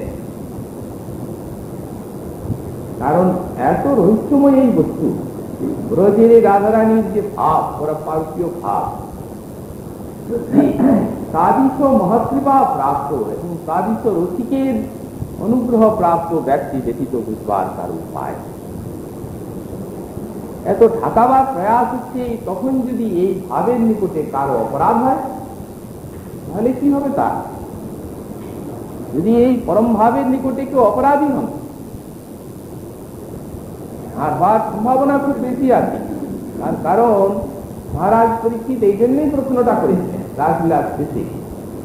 তিনি সব শ্রোতাদের মুখের দিকে চেয়ে দেখলেন, কর্মী জ্ঞানী যোগী সব শ্রোতা আছে, তাদের মনে একটা কিছু কি যেন ভাব ঝুঁকি মারছে। ব্রজগোপিকাগণের এই রাত যে পরকীয় ভাবে চরমে, সেটি যেন তারা বুঝতে না পেরে কিছু সন্দেহ আকুলতে তাদের হৃদয়ের সুরটি ঝঙ্কৃত হয়েছিল মহারাজ পরীক্ষিতের দিকে। যদিও মহারাজ পরীক্ষিত রাসরস মাধুরী শ্রী সুখদেবের কৃপায় অজস্র রূপে আস্বাদন করেছেন নিজে, কিন্তু তাদের হয়ে প্রশ্ন করলেন ভগবান তিনি ধর্ম রক্ষক করেও এইরূপ পরদার আজমর্থন লীলা কেন করলেন? শ্রী সুখমুনি রস এবং তত্ত্বের ঝঙ্কার তুলে আর তাকে জানিয়ে দিলেন যে কৃষ্ণের পরদার কেউ নেই। গোপীনাং তৎপতিনাং চ সর্বিধান চ যৈব দেহিনাং চ অন্তঃস্করতি সৌদ্ধস্য কিরণেনৈহ দেহভার। গোপীগণের সঙ্গে এইভাবে খেলাটা করছে কে? গোপীগণের, তাঁর প্রতিগণের, সকল জীবের যিনি অন্তরাত্মা, তিনি তো। গোপীনাং তৎপতিনাং চ সর্বেষাং চৈব দেহিনাং চ অন্তঃস্করতি সৌদ্ধস্য কিরণেনৈহ দেহভার। তিনি এই ক্রিয়াটি করছেন। অতএব এই ক্রিয়াটি সহজ নয়। এই মহারাজ এইরূপ ক্রীড়া তিনি করেছেন কেবল ভক্তদের অনুগ্রহায় ভক্তানাং মানসিং তনুমাশ্রিত ভজতে তাদিশিরা জাতিত্বাগতরূপে। এই পরম রসময় লীলার শ্রবণে অন্তর এই রসসাধনার উপযুক্ত হয় এবং শীঘ্র জীব কামনা বাসনা হৃদয় থেকে পরিহার করে শ্রদ্ধার্পী এই রাধা মাধব লীলা শ্রবণের দ্বারা চিত্তের থেকে কামনা বাসনা পরিহার করে শীঘ্রই শ্রীশ্রের পরাভক্তি, গোপিকা প্রেমানুসারী পরাভক্তি লাভ করে তুলতে। এই তো ফলশ্রুতি রাসলীলা। যেহেতু গোস্বামী পাদ বললেন সেই ভাব যেখানে নেই রাধা, আর রাধার যেখানে মহিমামৃত নেই সেই শাস্ত্রে এবং সেই মহাযন্ত্র সে আমার কোন দরকার নেই। আমার নয়, আমাদের নয়, আসমান। তার মানে আমাদিকেও নিজের করে নিচ্ছেন। গৌড়ীয় বৈষ্ণব যারা মহাপ্রভুর চরণাশ্রয়ের সৌভাগ্য পেয়েছেন, যারা তাদের ভান্ডার এত সমৃদ্ধ যে তাদেরকে বস্তুত কারো দ্বারস্থ হতে হবে না। রাধারানীকে বুঝতে, ব্রজরস আস্বাদন করতে গোস্বামী পাদগণের শাস্ত্র এত সমৃদ্ধ হয়ে আছে যে তাদেরকে কারো দ্বারস্থ হওয়ার প্রয়োজন নেই, তাদেরই লোক দ্বারস্থ হবে। অন্যান্য সব সম্প্রদায় তাদেরই দ্বারস্থ হবে। অতএব বললেন আমরা রাধারানীর ভাব এবং মহিমা যেখানে সর্বতীর্থে পাব, সেই শাস্ত্র এবং সেই মহাজনের পথই অনুসরণ করব। সেই মহাজনের পথই হচ্ছে আমাদের সর্বস্বামী পাদের পথ। যুগল মধুর প্রেম যেন জাম্বু নদহীন হেন প্রেম প্রকাশিল যারা, জয় রূপ সনাতন দেহ মরে সে রতন মোর বলে হারা। রূপ সনাতন এই বস্তু প্রকাশ করেছে। আমরা রূপ সনাতনের শাস্ত্রই অধ্যয়ন করব। সর্বস্বামী পাদের আদর্শ যে ভজন পথ, সেই ভজন পথের সন্ধান তাদেরই শাস্ত্রে পাওয়া যায়। গোস্বামী পাদগুলির শাস্ত্রে মহাপ্রভুর পাদ কর্মাশ্রয় করেছেন যারা, অতএব সেই শাস্ত্রে আমাদের শ্রবণ কীর্তন রতিমতি থাক। এই 9 শব্দের দ্বারা এটি ইঙ্গিত করছেন গোস্বামী পাদ। তারপরেই বলছেন কি, বললেন যেখানে রাধা নেই, সেই পরম সমৃদ্ধ বৈকুণ্ঠের সম্পত্তি বা আমার কি দরকার? কিংবা বৈকুণ্ঠ লক্ষ্মা পহ পরময়া যত্রমে নাস্তি রাধা। বৈকুণ্ঠে যদি কেউ বলেন কৃপা, আপনি যদি শাস্ত্র না অধ্যয়ন করেন, অন্যান্য শাস্ত্র, বা যদি আপনি অন্য ভক্তির কথা কোন ভক্তি অনুশীলন না করেন, বৈকুণ্ঠের সম্পদ যা চরমে পরম সমৃদ্ধ, সেখানে চারি অর্থাৎ ভগবানের মত সম্পদ যেখানে আছে, সেই সম্পদকেও কি আপনি কামনা করেন না? বললেন ভাই হে, সেখানে তো আমার রাধারানী নেই, বৈকুণ্ঠ সম্পত্তিটা আমার হবে কি? ভাগবতামৃতে আমরা দেখতে পাই গোপকুমার বৈকুণ্ঠে গিয়ে আনন্দ লাভ করতে পারলেন না। প্রথমে মনে হয়েছিল তার এই হচ্ছে আমার সমস্ত প্রাপ্তির শেষ ভূমি, অর্থাৎ সাক্ষাৎ নারায়ণের রাজ্যে এলাম, ভগবানের চরণ এলাম, আর কি চাই। কিন্তু তিনি ছিলেন ব্রজরসের ভক্ত, তার অন্তরে ছিল এই ব্রজরসাধনের অঙ্কুর। এই অঙ্কুরটি সেখানে ঐশ্বর্যের তাপে একটু একটু শুষ্ক হতে লাগলো। একটা অঙ্কুর আছে, মনে করুন, তাপই যদি লাগতে থাকে তাহলে সেটি তো শুষ্ক হবে। এখন সেখানে ঐশ্বর্যের তাপ পেয়ে সেই ব্রজরসের অঙ্কুর একটু একটু শুকনো হতে লাগলো, আর আনন্দ তার লাভ হয় না। মনে হতো কি যে আমার সেই মদন গোপাল কোথায়, সেই মধুর লীলাকার, সেই বৃন্দাবনী বাঁশি বাজাতে বাজাতে গোপবালন সঙ্গে তার স্বচ্ছন্দ বিহার, সেই বিহার দর্শনের জন্য তার আর কি কাজ। ভগবান নারায়ণ ভক্তবান কল্পতরু, তিনি একদিন করলেন কি, নিজে নারায়ণের রূপ ধারণ করলেন। লক্ষ্মী দেবী হলেন রাধা, ধরা দেবী হলেন চন্দ্রাবলী, আবার শ্রী ভুলীলা ইত্যাদি, আবার ভুলীলা শক্তি সেই রূপ ধারণ করলেন ব্রজের গোপী, আর পরিকরগণ সব গোপবালক হয়ে। কিন্তু গোপকুমারের চিত্তে আনন্দ এলো না। কেন আনন্দ এলো না? রাধারানীর দর্শন পেলেই তো ব্রজপ্রেম আসা উচিত। কারণ গোস্বামীপাদ সেই বৃহৎ ভাগবতামৃতে সিদ্ধান্ত করছেন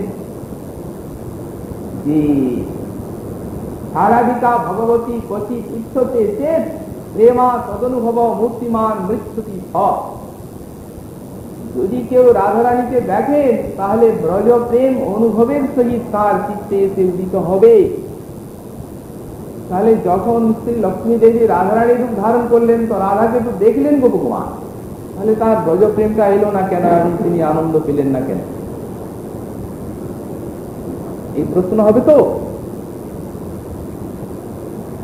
বস্তুত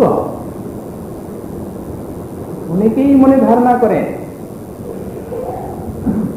যে যখন যে কোনো স্থানে যে কোনো স্বরূপেই ভগবানের প্রকাশ হতে পারে, তখন এই নারায়ণের মধ্যে স্বয়ং ব্রজেন্দ্র নন্দনেরই প্রকাশ হয়েছিল গোপকুমারকে কৃপা করার জন্য, এবং লক্ষ্মী দেবীর মধ্যে রাধারই প্রকাশ হয়েছিল। কিন্তু বস্তুত তা নয়।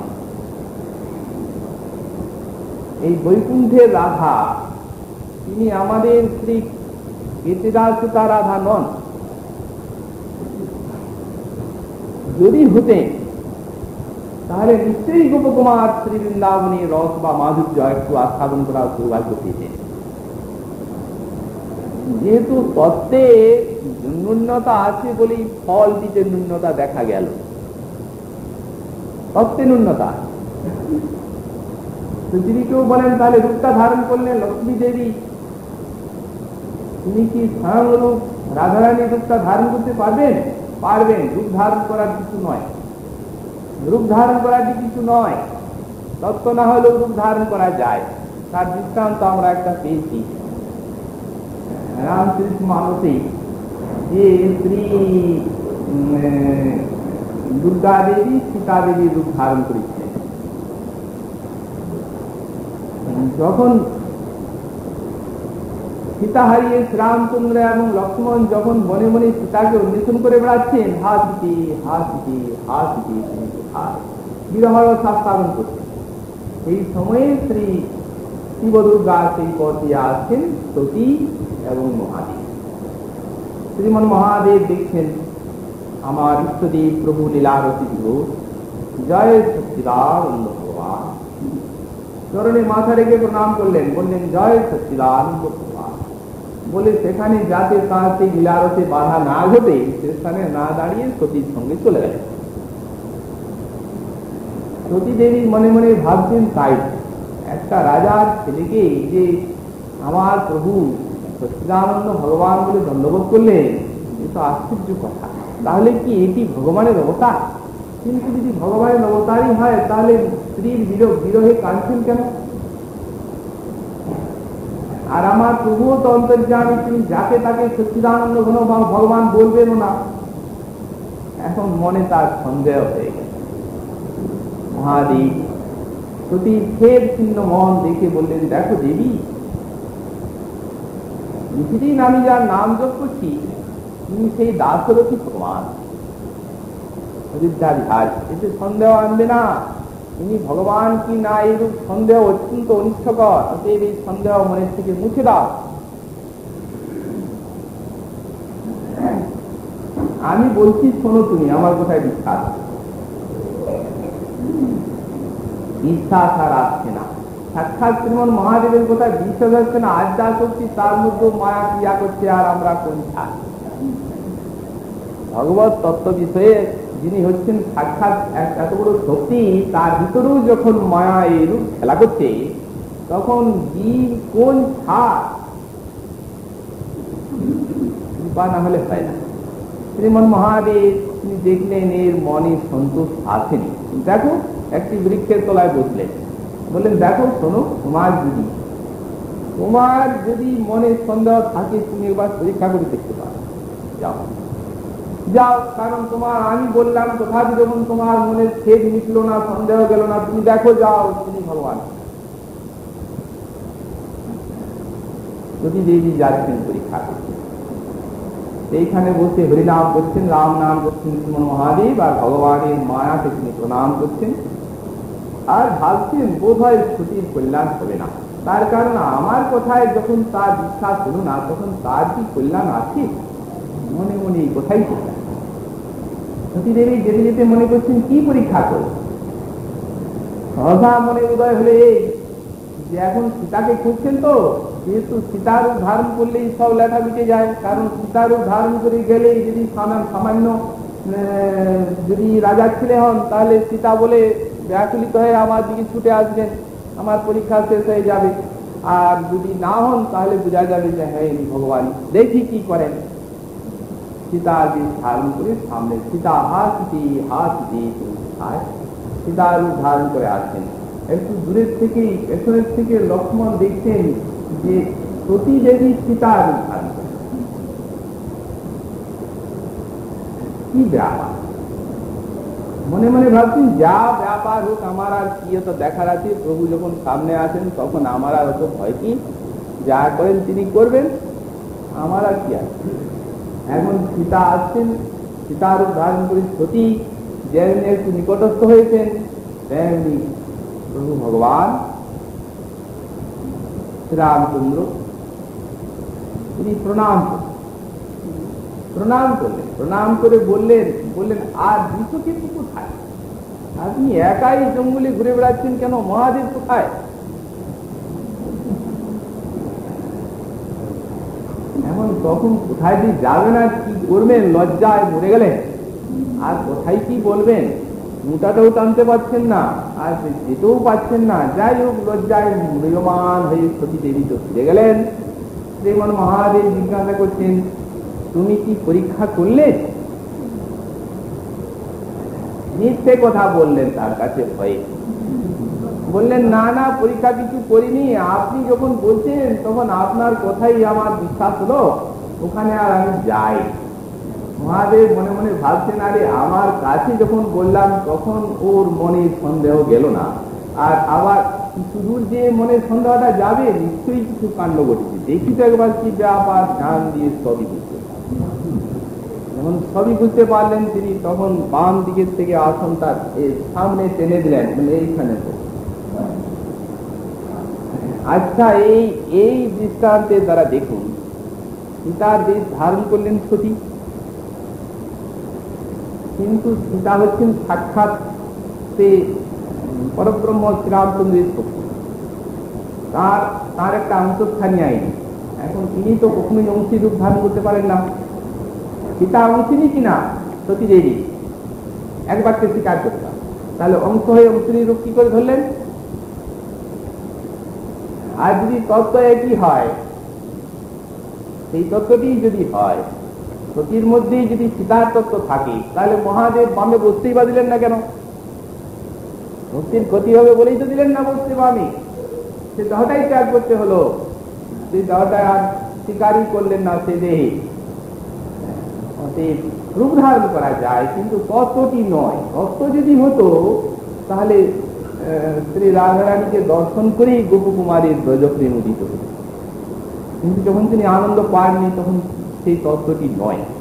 যেহেতু বৃহৎ ভাগবতামৃতের শ্রী রাধার অনুকরণকারিণী লক্ষ্মী দেবী, তিনি যদি কদাচিৎ কোনো ভক্তের জন্য রাধারানী রূপ ধারণ করেন, তাহলে সেখানে তিনি শান্তি পাবেন না। এই জন্যই বললেন, যেখানে আমার রাধা নেই সেই বৈকুণ্ঠে আমি যাব না, কারণ রাধারানী বৈকুণ্ঠে কোনোদিন যান না, যাবেন মাধুর্যের ধাম বৃন্দাবন ছেড়ে। শ্রীমদ দাস গোস্বামী পাদ বললেন, আমার রাধারানী তিনি কোনদিন বৃন্দাবন ছাড়েন না। আচ্ছা, বৃন্দাবন ছাড়া তাকে অন্যত্র ভালোই লাগে না, তবে আমরাও বৃন্দাবন ছাড়বো না, আমরাও শ্রী রাধারানীকে অবলম্বন করি, শ্রী বৃন্দাবনই থাকবো। কৃষ্ণ বিরহে রাধা কাঁদবেন, আমরাও কাঁদবো, যদি কৃষ্ণ দর্শন হবে আমাদেরও হবে। যদি দ্বারকানাথ আমাকে ডাকেন যে তুমি কৃষ্ণ বিরহে তো কাঁদছো, তুমি দ্বারকায় এসো, তো হাজার ডাকলেও দ্বারকানাথ আমি দ্বারকায় যাব। আর যদি আমার ঠাকুরানী যান, আমি শুনতে পাই যে রাধা চলে গিয়েছে, না না না যাবেন না, তবে যদি পাগলিনী হয়ে যান, বললেন যাবেন না, মানে বৃন্দাবনী ছাড়বেনই না, কিন্তু যদি উন্মাদ দশাগ্রস্ত হয়ে হানাথ হানাথ বলতে তিনি দ্বারকায় চলে যান, আমি যদি জানতে পারি, তাহলে মনের থেকেও বেগবান কোন যদি বস্তু থাকে, তো আমি তাতে আরোহণ করে আর শীঘ্র সেই তার চরণ সান্নিধ্যে গিয়ে পৌঁছাবো, তিনি যেখানে যাবেন। কিন্তু যাবেন না তো, তেমনি বৈকুণ্ঠে যদি রাধা যান তো আমরাও যাব, কিন্তু রাধা যাবে না বৈকুণ্ঠে। যত্র মে নাস্তি রাধা, বললেন যে বৈকুণ্ঠে আমার রাধারানী নেই, সেই বৈকুণ্ঠের সম্পত্তিতে আমার কি দরকার? তাহলে শ্রীপাদ আপনি কি চান বলুন? রাধারানীকে চান? বললেন না না, এত স্পর্ধা আমার নেই। যার চরণ রেণু লাভের জন্য শ্রী উদ্ধবাদী মহাজনগণ বৃন্দাবনী শ্রী গুলমোহী জন্মাবার কামনা করেছেন, এখন তো সাধক দশা, সেই ধন্যের হৃদয়ে বলছেন এত সাহস আমার নেই যে আমি সেই রাধারানীকে কামনা করব। তবে শ্রীপাদ আপনি কি চাচ্ছেন? বললেন আমি চাচ্ছি এই যে, কিন্তু পাশাত্তু বৃন্দাবন মধুরা কোটি জন্মান্তরে, কোটি কোটি জন্মান্তরও যেন শ্রী বৃন্দাবন বাসের মধুর আশা আমি হৃদয়ের থেকে আমার দূরীভূত হয়ে না যায়। শ্রীপাদ বৃন্দাবনের ওই কান্তি পূর্ণাভাস, তাঁর বৃন্দাবন শতকে এমন সব অদ্ভুত বৃন্দাবন বাসে নিষ্ঠা প্রকাশ করেছেন, যা শুনলে এবং পড়লে সত্যিকারই চমৎকৃত না হয়ে থাকা যায় না। চমৎকৃত না হয়ে থাকা যায় না। যে সমস্ত কথা বৃন্দাবনবাসী যে সমস্ত নিষ্ঠার কথা বলেছেন, আবেশ ভরে বলে গিয়েছেন সেই সমস্ত কথা,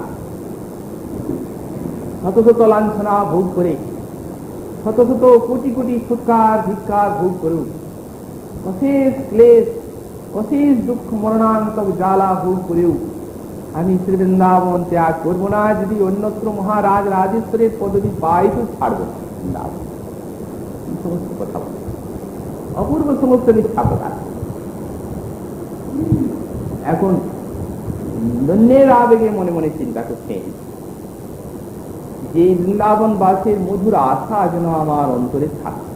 যদি আমরা তাকে প্রশ্ন করি, শ্রীপাদ আপনি যদি রাধারানীকে না পান, এমনই আপনি বললেন যেখানে রাধার মহিমা নেই, যেখানে রাধার ভাব নেই এবং যেখানে রাধারানী নেই সেই শাস্ত্র, সেই মহাজনের পথ, এমনকি বৈকুণ্ঠ সম্পদও আমার দরকার নেই, এই কথা তো বললেন। তাহলে আপনার কাম্য তো রাধারানীর চরণ, বোঝা যাচ্ছে যে রাধারানীর চরণ আপনার একান্ত কাম্য। কিন্তু আপনি আবার বলছেন যে রাধারানীর চরণ অতি দুর্লভ, আমার পক্ষে সে রাধাচরণ পাওয়া সম্ভবপর নয়। তা যদি হয়, বৃন্দাবনে বাস করবেন, রাধারানীকে যদি না পান, তাহলে আপনার ব্রজবাসীর ফলটা কি হবে? বললেন ফল তল বুঝি না। ফল বুঝি নাকি? মোট কথা আমি এইটুকু বুঝি যে বৃন্দাবন বাসের আশাটা মধুরা, ওইটাই আশা। মধুরা শব্দ দিচ্ছেন, মধুরা মানে আশ্চর্য, বৃন্দাবন বাসের যে আশা, আশা মানে একটি আশাবন্ধ এখানে দেখা যাচ্ছে, ব্রজবাসীর আশাবন্ধ। অর্থাৎ যখন ভাব ব্রতি আসে তখন সাধকের চিত্তে আশাবন্ধ এসে উদিত হয়। আশাবন্ধ কাকে বলা যায়? আশাবন্ধ ভগবত প্রাপ্তি সম্ভাবনা দৃঢ়া, অর্থাৎ একটা দৃঢ় প্রাপ্তি সম্ভাবনাকে আশাবন্ধ বলা হয়। শ্রীপাদের অন্তরে আশাবন্ধ হচ্ছে বৃন্দাবন বাসে। রাধারানীকে তিনি পাবেন না পাবেন তার কোনো প্রশ্ন এখানে নেই। তার প্রশ্ন হচ্ছে যে আমি ব্রজবাস ছাড়ব না। কিন্তু সারা জীবন যদি আপনি ব্রজবাস করে শেষকালে রাধারানীকে না পান, বলে না পাই, তাহলে কি হবে? পরে তো আবার জন্মাবো, ওদের মৃত্যুর সময়ে কামনা করে আর মরবো, যেমন পুনরায় ব্রজবাসীর মধুরা আশাটা অন্তরে থাকে। আবার যখন জন্মাবো তখনও ব্রজবাসের আশা আমার অন্তরে থাকবে, আবার মরবো বৃন্দাবনে, আবার যখন জন্মাবো তখন আবার ব্রজবাসের আশাটা নিয়ে মরবো। এই প্রকারে কোটি জন্ম হবে না হয়? কোটি জন্মান্তরে, অর্থাৎ কোটি কোটি জন্মান্তরেও ব্রজবাসের আশা যেন আমার হৃদয় থেকে মুছে না যায়। বস্তুত এইরূপ একনিষ্ঠ ভক্তের কখনোই জন্মান্তর এত হয় না। আমাদের গোস্বামী পাদ বলেন কচিত হয়, যেমন ভরতে ত্রয় জন্ম প্রয়ভূত, যেমন মহর্ষি ভরতে 3 জন্ম হয়েছিল, একটি হরিণ জন্ম হলো, তারপরে আবার ওই জড় ভরত জন্ম হলো, 3 জন্ম হলো তার।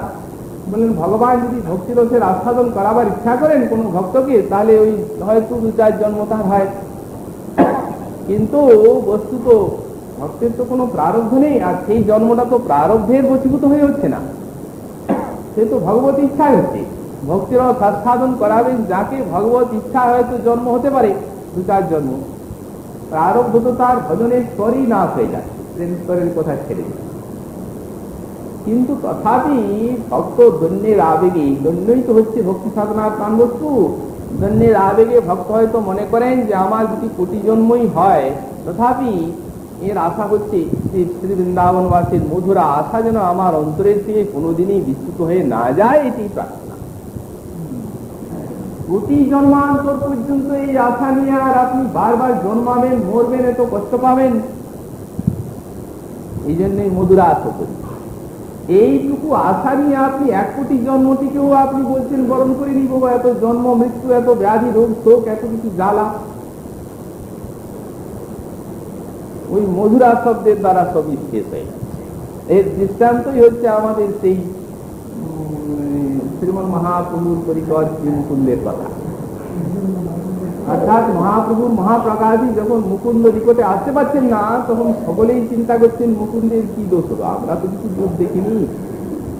জিজ্ঞাসা করছেন শ্রীবাস প্রভু, মুকুন্দকে আপনি ডাকছেন না কেন? সবাইকে দূরের দূরের থেকে ডেকে ডেকে বর দিচ্ছেন, আর মুকুন্দকে কেন ডাকছেন না? ও কি অপরাধ করলো? আমরা তো মুকুন্দের দোষ নাহি দেখি, তোমার অভয় পাদ পদ্ম তার সাক্ষী, তোমার অভয় পাদ পদ্ম পেয়েছেন তিনি। মুকুন্দ হচ্ছেন তোমার গায়ক, কেনাস নাহি কেবা নাহি দ্রবে শুনি মুকুন্দের গান। মুকুন্দ যখন গান ধরেন তখন সকলেরই চিত্ত দ্রবিত হয়, মহাপ্রভুরই চিত্ত দ্রবিত হয়। তিনি রাধাভাবে আবিষ্ট হয়ে ব্রজাবস্থা সাধন করেন। মহাপ্রভু বললেন, দেখো শ্রীবাস, ও খড় যাচ্ছিয়া বেটা না দেখিব মরে, কোনো সময় লাঠি নেয়, আবার কোনো সময় পায়ে ফুল তুলতে দিয়েছে। অর্থাৎ একবার মুকুন্দ গুরুর উপরোধে ভক্তির থেকে জ্ঞানকে বড় বলেছিলেন। এখন বললেন ভক্তির থেকে বড় আছে এই কথা যে বলে সে আমাকে সর্বদা লাঠি মারে। যেহেতু তোমাদের সঙ্গে যখন এসে ঢুকে ও বেটা, তখন সুন্দর ভক্তির কথা বলে, আবার যখন জ্ঞানীর সঙ্গে যে প্রবেশ করে তখন আবার ভক্তিকে ছোট বলে, জ্ঞানকে বড় বলে। অতএব ও খড় জাতিয়া, তখন আমাকে লাঠি মারতে, ও খড় যাচ্ছিয়া বেটা না দেখিব মরে, ও আমাকে দেখবে না। মুকুন্দ কাঁদছেন এই কথা শুনে, বাইরের থেকে শুনছেন তো প্রভুর সব কথা। প্রভু মহা মহা আবেশে গর্জন করছেন, যে ভক্ত যে রূপ দেখতে চায় প্রভু তাকে সর্বাবতার মনে চৈতন্য গোসাই তাকে পরিপূর্ণতম স্বরূপ, তাকে সেই রূপই দেখেন, মহা মহাপ্রকাশ।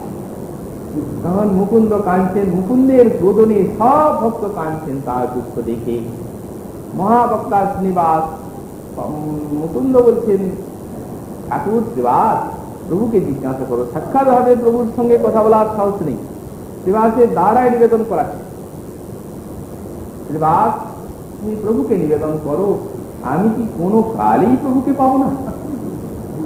প্রভু কহে, আর যদি কোটি জন্ম হয় তবে মোর দর্শন পাইবে নিশ্চয়। আর যদি 1 কোটি জন্ম জন্মাতে হবে, 1 কোটি জন্ম করে আমাকে নিশ্চয়ই পাবে যখন আমার ভজন করে। যেমনি উনি বললেন 1 কোটি জন্ম পরে পাবে, তেমনি পাইলু পাইলু বলি করে মহানিত্য আনন্দে বিহ্বল হইলা চৈতন্যের চিত্ত। তেমনি তিনি পাইলু পাইলু বলি পেয়েছি পেয়েছি বলে নাচতে লাগে। আরে মাঝখানে তোমার 1 কোটি জন্মের ব্যবধান, তুমি কি করে পেলে এখনই? 1 কোটি জন্ম, কত রোগ শোক, জন্ম মৃত্যু জরা ব্যাধি। না, প্রভু শ্রীমুখে যখন বললেন যে নিশ্চয় শব্দটা পাইল, নিশ্চয় প্রাপ্তি প্রভুর শ্রীমুখে, মুকুন্দ চিন্তিত হইলা সেই পরানন্দ সুখ। এখন পরানন্দ সুখটা কি করে হলো মুকুন্দের? উনি শুনলেন তুমি নিশ্চয় পাবে, প্রভুর শ্রীমুখে যখন শুনলেন নিশ্চয় প্রাপ্তি, বললেন ওই যে পাবো সেই মধুরা আশাটাতে আমার জন্ম মৃত্যু রোগ সুখের দুঃখটা কিছুই আমাকে পায়। ওই যে পাবো, তো ওই যে পাবো সেই আশার আনন্দে চিত্তটা উৎফুল্ল হয়ে থাকবে। জন্মিব মরবো তাতে কি আছে, আবার ও দুঃখ তো আমাকে লাগবেই না, ওই যে পাবো সে আশায়। তেমনি উনিও সেই কথাই বলছেন, বৃন্দাবনের মধুরা আশা যদি আমার বুকে থাকে, বৃন্দাবন বাসে, তাহলে জন্মাবো মরবো এই দুঃখ তো আমাকে বাঁচবে না। কারণ ব্রজবাসে রস জন্মে জন্মে আস্বাদন করবো, তাতে কি আছে, ভালোই তো জন্মাবই। কর্মভীর ধর্মমানানাং জাং জাং জনিং বিরাজমহম কৃষ্ণাং কৃষ্ণাং ঋষিকেশু তৈ ভক্তি বিধাস। এই তো ভক্তের প্রার্থনা। জন্ম মরণের জন্য তো প্রভু ভয় নেই, জন্মাবো মরবো তার আবার কি আছে। কর্মভীর ধর্মমানানাং, আমার কর্ম আমাকে যেখানে নিয়ে যাবে সেইখানেই যাব। তুমি এই কৃপা করো যেন তোমার অভয় পদার্থে আমার মতিটা থাকে, আর কিছু চাই। তোমার এই অভয় পদার্থের মতি যদি থাকে, কোটি কোটি জন্ম হোক যাক, তাতে কি আছে। বস্তু তো হয় না, হবে না, হবে কেন? এইরূপ ভক্তের কি কোনো বারবার জন্ম মৃত্যু হয়? এইরূপ ভক্ত ভগবানের পদার্থ লাভ করে ধন্য হয়ে যান। কিন্তু তথাপি ভক্ত কখনো কামনা করেন না যে প্রভু জন্ম মৃত্যুর জ্বালার থেকে তুমি আমাকে মুক্তি দাও। জ্ঞানীর মতো এইরূপ কামনা ভক্তির জাগে না। যে বুদ্ধি সহ জন্ম মৃত্যু জ্বালার জন্য অধীর হয়ে জ্ঞানীগণ জ্ঞানের উপাসনার পথ অবলম্বন করেছে, কঠোর সাধনা, যাতে জন্ম মৃত্যু না হয়। কিন্তু ভক্তগণ বলছেন হোক জন্ম মৃত্যু, জন্ম মৃত্যু কাম্য। যদি তোমার চরণের রতিমত থাকে তাহলে জন্ম মৃত্যুর জন্য ভয় করি না। শুধু জন্ম মৃত্যু নয়, আমাদের সনকাদি মুনিগণ ভগবানের কাছে প্রার্থনা করলেন, তুমি নরকে আমাদের দাও, আমরা নরকেই বাস করবো তোমার ভক্তি সাধনা বুকে নিয়ে। ভাগবতে দেখা যায় ব্রহ্মানন্দী মুনি তারা ব্রহ্মানন্দ ভোগ করছেন, নিয়ত ব্রহ্মানন্দ ভোগ করছেন। যখন বৈকুণ্ঠে গেলেন, জয় বিজয়কে সাপ দিলেন, তখন ভগবান ছুটে আসছেন, তখন ভগবানের কাছে প্রার্থনা করছেন, প্রভু আজ আমরা আপনার নিজের অধিকার না বুঝে আর একটু বাড়াবাড়ি করে ফেলেছি, আপনার চরণে অপরাধ। আপনার চরণে অপরাধ হলে তো ভালো ছিল, আপনার ভক্তের চরণে অপরাধ। তার কারণ আমরা জানি না যে আমরা ব্রহ্মজ্ঞানী, আমাদের স্তরটা নিচে, আর এরা ভক্ত এদের স্তর অনেক উপরে। এটি না জেনে নিজেকে ঋষিমুনি বলে মনে করে অভিমান বশত তোমার ভক্ত জয় বিজয়কে অভিশাপ দিয়ে দিলাম, এতে আমাদের অধিকার কি? তোমার পরম প্রিয় ভক্ত জয় বিজয়কে অভিশাপ দেওয়ার আমাদের অধিকার কি? কারণ আমরা তো জ্ঞানীশ্বর, এরা তো ভক্ত, তোমার ধামতে আছে। যেহেতু বৈষ্ণব অপরাধ হলো, তো সেই বৈষ্ণব অপরাধটি আজ আমাদের হলো সুখের, আনন্দের এবং সাথে পড়ে, অর্থাৎ আমাদের কল্যাণকৃত হলো এই বৈষ্ণব অপরাধ। কারণ বৈষ্ণব অপরাধের শাস্ত্রে দেখা যায় যে ব্রহ্মজ্ঞানী গুণেরও পতন হয়। তা আজ আমরা পতনই চাই, কারণ ব্রহ্মজ্ঞানী হয়ে তো তোমার ভক্তি আস্বাদন করতে পারছি না। সেখানে তোমার সঙ্গে এক বলে মনে হয়, তুমি প্রভু আমি দাস, সেই ভাব তো সেখানে নাই। মোটে এই ভাব নাই বলে এখন অপরাধী হয়ে সেই ভাবটা এলো। মোটে তোমার চরণে প্রার্থনা করি, কামং ভবস্তবৃজিনৈ নিরয়সনস্তাৎ কেতু নিবাদ যদিমুতে হৃদয়ং রমিত বাচস্বনা তুলসীবদ বিদিতেন্দ্রি শোভা উজ্জেত তে গুণগুণৈ যদি কর্ণবন্ধ। কামং ভবস্তবৃজিনৈ, সবৃজিনৈ মানে নিজের পাপ, মানে অপরাধ। এই অপরাধের থেকে আমাদের আবার সংসার হোক। সংসার মুক্তে না তো, কিন্তু প্রার্থনা করছি সংসার আবার আসুন না, না সংসারই চাই না। নিরয়েসু আমাদের নরকে গতি হোক, নিরয়েসু নরকে আমরা আমাদের গতি হোক। বৈষ্ণব অপরাধ এত বড় করেছি আমরা, আমাদের নিশ্চয়ই নরকে গতি হবে। তিনি এই কৃপা করো আমাদের নরকে গতি হোক। মুনিগণ ভগবান বলছেন, আমি তো তোমাদের কাছে আমি ক্ষমা চাইতে এসেছি। তার কারণ তোমাদের কি অপরাধ? আমার দোষ, আমার ভক্ত তারা তোমাদেরকে ভিতরে যেতে দেয়নি, এই জন্য আমার সেবকের অপরাধ আমারই অপরাধ। যেহেতু তোমরা আমায় ক্ষমা করো, তোমরা আমার কাছে এই কথা বলছো কেন? আমি কি তোমাদের কিছু অপরাধ দিচ্ছি? তোমাদের কিছু অপরাধ নেই। বললেন তবু আপনি কেন দেবেন? আমরা তো চেয়ে নিচ্ছি, আজ আমরা চেয়ে নিচ্ছি, এটা আমাদের কাম্য। না না, আপনাকে তো আমরা বলছি না যে আপনি আমাদের অভিশাপ দেন, আপনি আমাদের বর দিন বলছি তো, নরকে যাওয়ার বর দিন, নরকে যাওয়ার বর দিন। এই বরটা যাই, তার কারণ ভজন হবে ওখানে আমাদের। প্রভু এই জন্যই যেতে চাচ্ছি, এই প্রলিবাস প্রতিমূর্তি পদয়রমিত আমাদের চিত্ত ভ্রমরের মতো যেন তোমার সেই চরণ কমলে পড়ে থাকে।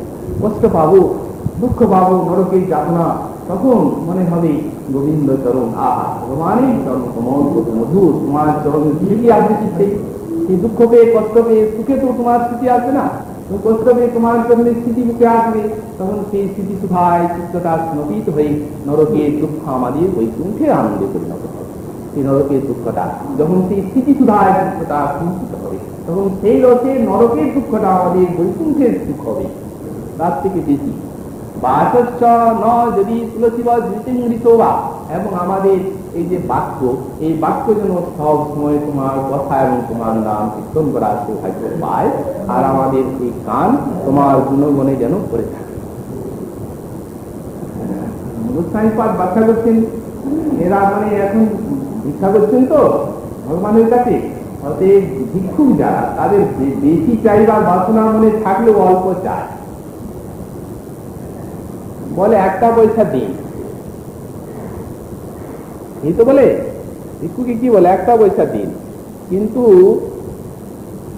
যদি দাতা একটা টাকা দেয় তো কি সেটা নিবে না? 1000 টাকা দিলেও নিবে, বেশি আনন্দে নিবে, কিন্তু চায় একটা পয়সা। অর্থাৎ চাওয়ার একটি রীতি, এটিকে ভিক্ষুক ভিখারি রীতি বলা হয়। দৈন্য বস্তু অল্প চায়, তো বললেন তেমনি এরা একদিন দিয়ে দৈন্য বস্তু চাচ্ছেন। বললেন প্রভু এই তোমার গুণগণ, এই যে কানের খাল, এই কানের খালটা কতটুকু? এতটুকু তো, ওদের 1 ফোঁটা গুণ দিলেই ভরে যাবে, কতটা গুণ লাগবে এটাতে? এটি তো চাই না, 1 ফোঁটা তোমার গুণ হলেই ভরে যাবে। বললেন 1 ফোঁটা চাচ্ছেন, কিন্তু ফলে বহু চাচ্ছেন। ভগবানের গুণ শুনে ভক্তের কান কোনদিন করে না, কানে তো আকাশের গুণ আছে, ভগবানের গুণ শুনে কান কোনদিন ভরে? বললেন তোমার গুণে যেন কানটা ভরে যায়, ভরবেই না, বললে তো গুণ শোনা শেষ হবে তো। বলছেন প্রভু যতক্ষণ পর্যন্ত না তোমার গুণে এই ছোট্ট কানের খালটা ভরে, ততক্ষণ পর্যন্ত যেন তোমার গুণ শুনতে পাই। কায়দা করে প্রার্থনা করছেন যতক্ষণ পর্যন্ত ছোট খালটা ভরে যায় ততক্ষণ পর্যন্ত যেন শুনতে পারি।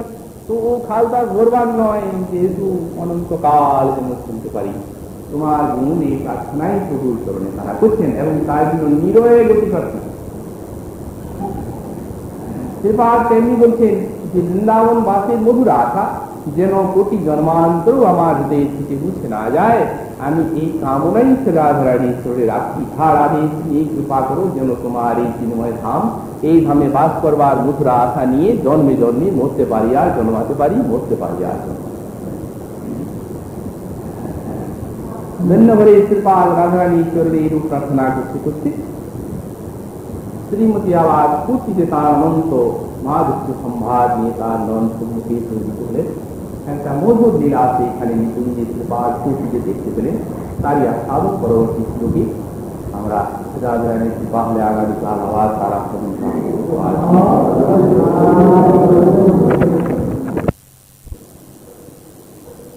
তার বদন মধুর, চলন মধুর, গমন মধুর, তার বাঁশিটি মধুর, হাসিটি মধুর, মধুরের সবটুকুই মধুর, সুন্দরের সবই সুন্দর। অতএব আমার স্ত্রীর মধু এই জন্যই মধুর। দেশের মধু তত্ত্ব ঈশ্বরম অত্যদ্ভুতম। কৃষ্ণের কৈশোরটি আবার অতি অদ্ভুত মধু, অদ্ভুত মধু কৃষ্ণের কৈশোর। আমাদের শ্রীলাল করেছিলেন রাধারানীর। সখীগণ বলছেন তুমি এত অধীর বলে কেন? ওহো, সখীগণ ধৈর্য দিচ্ছেন, তুমি অবশ্য কৃষ্ণকে পাবে, একটু ধৈর্য ধরো, মরে যদি যাও তাহলে তার গোবিন্দ পাবে না। হায় সখী, আমার মনের কথা বুঝছে গোবিন্দ, তুমি ছাড়া কেউ আমার মনের কথা বুঝছে না। অতএব আমার মনের অস্থিরতা তোমার চরণেই নিবেদন করি।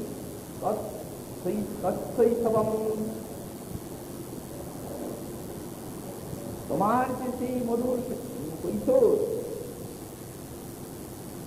এই কৈশোরের যে মাধুরী আর আমার যে চাপুল্য, এই চাপুল্য, এই দুইটি তুমি আমি জানি, অবাদ আর কেউ জানে। তোমার কৈশোরের মাধুরী আর আমার এই চাপুল্য, অর্থাৎ শ্রীকৃষ্ণের কৈশোর মাধুরী তাকে এত চপল করে। এই জন্যই বললেন কৃষ্ণ মধুপতি কেন? বলছেন তৎকৈশোর অদ্ভুত মধু কৃষ্ণের কৈশোর। বিরাজিত মধুরী, যা লীলা মধুরাধ ব্রজলীলার মধ্যে আবার রাধারানীর সঙ্গে যে লীলা যেটি তিনি করে অনুভব করছেন, এইটিতেই সব লীলা শক্তি চরম বৈশিষ্ট্য সুরক্ষিত আছে। অনন্ত মধুর গোবিন্দের সবই লীলা, কিন্তু রাধারানীর সঙ্গে যে তাঁর মধুর রসময়ী লীলা, এই লীলার মাধুর্যের তুলনা। সেই লীলাটি দেখেছেন তো? এই জন্যই বললেন বিরাজিত মধুরী, দেশত মধুরী একাল সার্থক ক্রিয়া। অর্থাৎ তিনি তাঁর দৃষ্টিপাত, তাঁর বাক্য, তাঁর শ্রবণ, গমন, চলন সবই পরম একাল সার্থক ক্রিয়া, একাদশী ইন্দ্রের ক্রিয়া যার মধুরাল। বললেন মাধুরী দৃশ্য বিলোচনাঙ্গ ভঙ্গি, তার তাকানো ভঙ্গি এবং তার অঙ্গভঙ্গি, তার গমন ভঙ্গি মধুরাদতি মধু। এমনকি তার ভূষণানি, অর্থাৎ তার অঙ্গের সৌন্দর্য মাধুর্যের কথা দূরে থাক, তার অঙ্গে যে ভূষণগুলো আছে সেগুলিও পরম মধুর। আমাদের শ্রীপাদ কবি কর্ণপুর লিখেছেন মাধুর্য সিন্ধু মধুচেষ্ট ভাবে শ্রীপাদ সয়েব মধুরিমানময়ী করতি। যেমন অমৃতের সিন্ধুতে যেটি পড়ে সেইটি যেন অমৃতময় হয়ে যায়, তেমনি এই মাধুর্য মূরতি কৃষ্ণের অঙ্গে যে সকল ভূষণগুলি পড়েছে সেগুলিও পরম মধুর হয়ে গেছে, অমৃতময়। বললেন রাময়ে পঙ্গস, এতগুলি মধুর যেখানে সন্নিবেশ, সেখানে তার মাধুর্য আচ্ছাদনে কার নাম মোহ উপস্থিত হয়? অখিলজীবের মোহকারী যে মধুপতি গোবিন্দ, তিনি রাধারানীর অধর সুধা আচ্ছাদন করে আর আজকে মস্ত হয়ে গিয়েছে। তিনি করে এটি সাক্ষাৎ অনুভব করেছে। এই জন্যই বলছেন মধুবিদ চরিত্রাণী। কি প্রকার? হারামৃতর চরিত্রাণী, হারামৃতর চরিত্রাণী, অর্থাৎ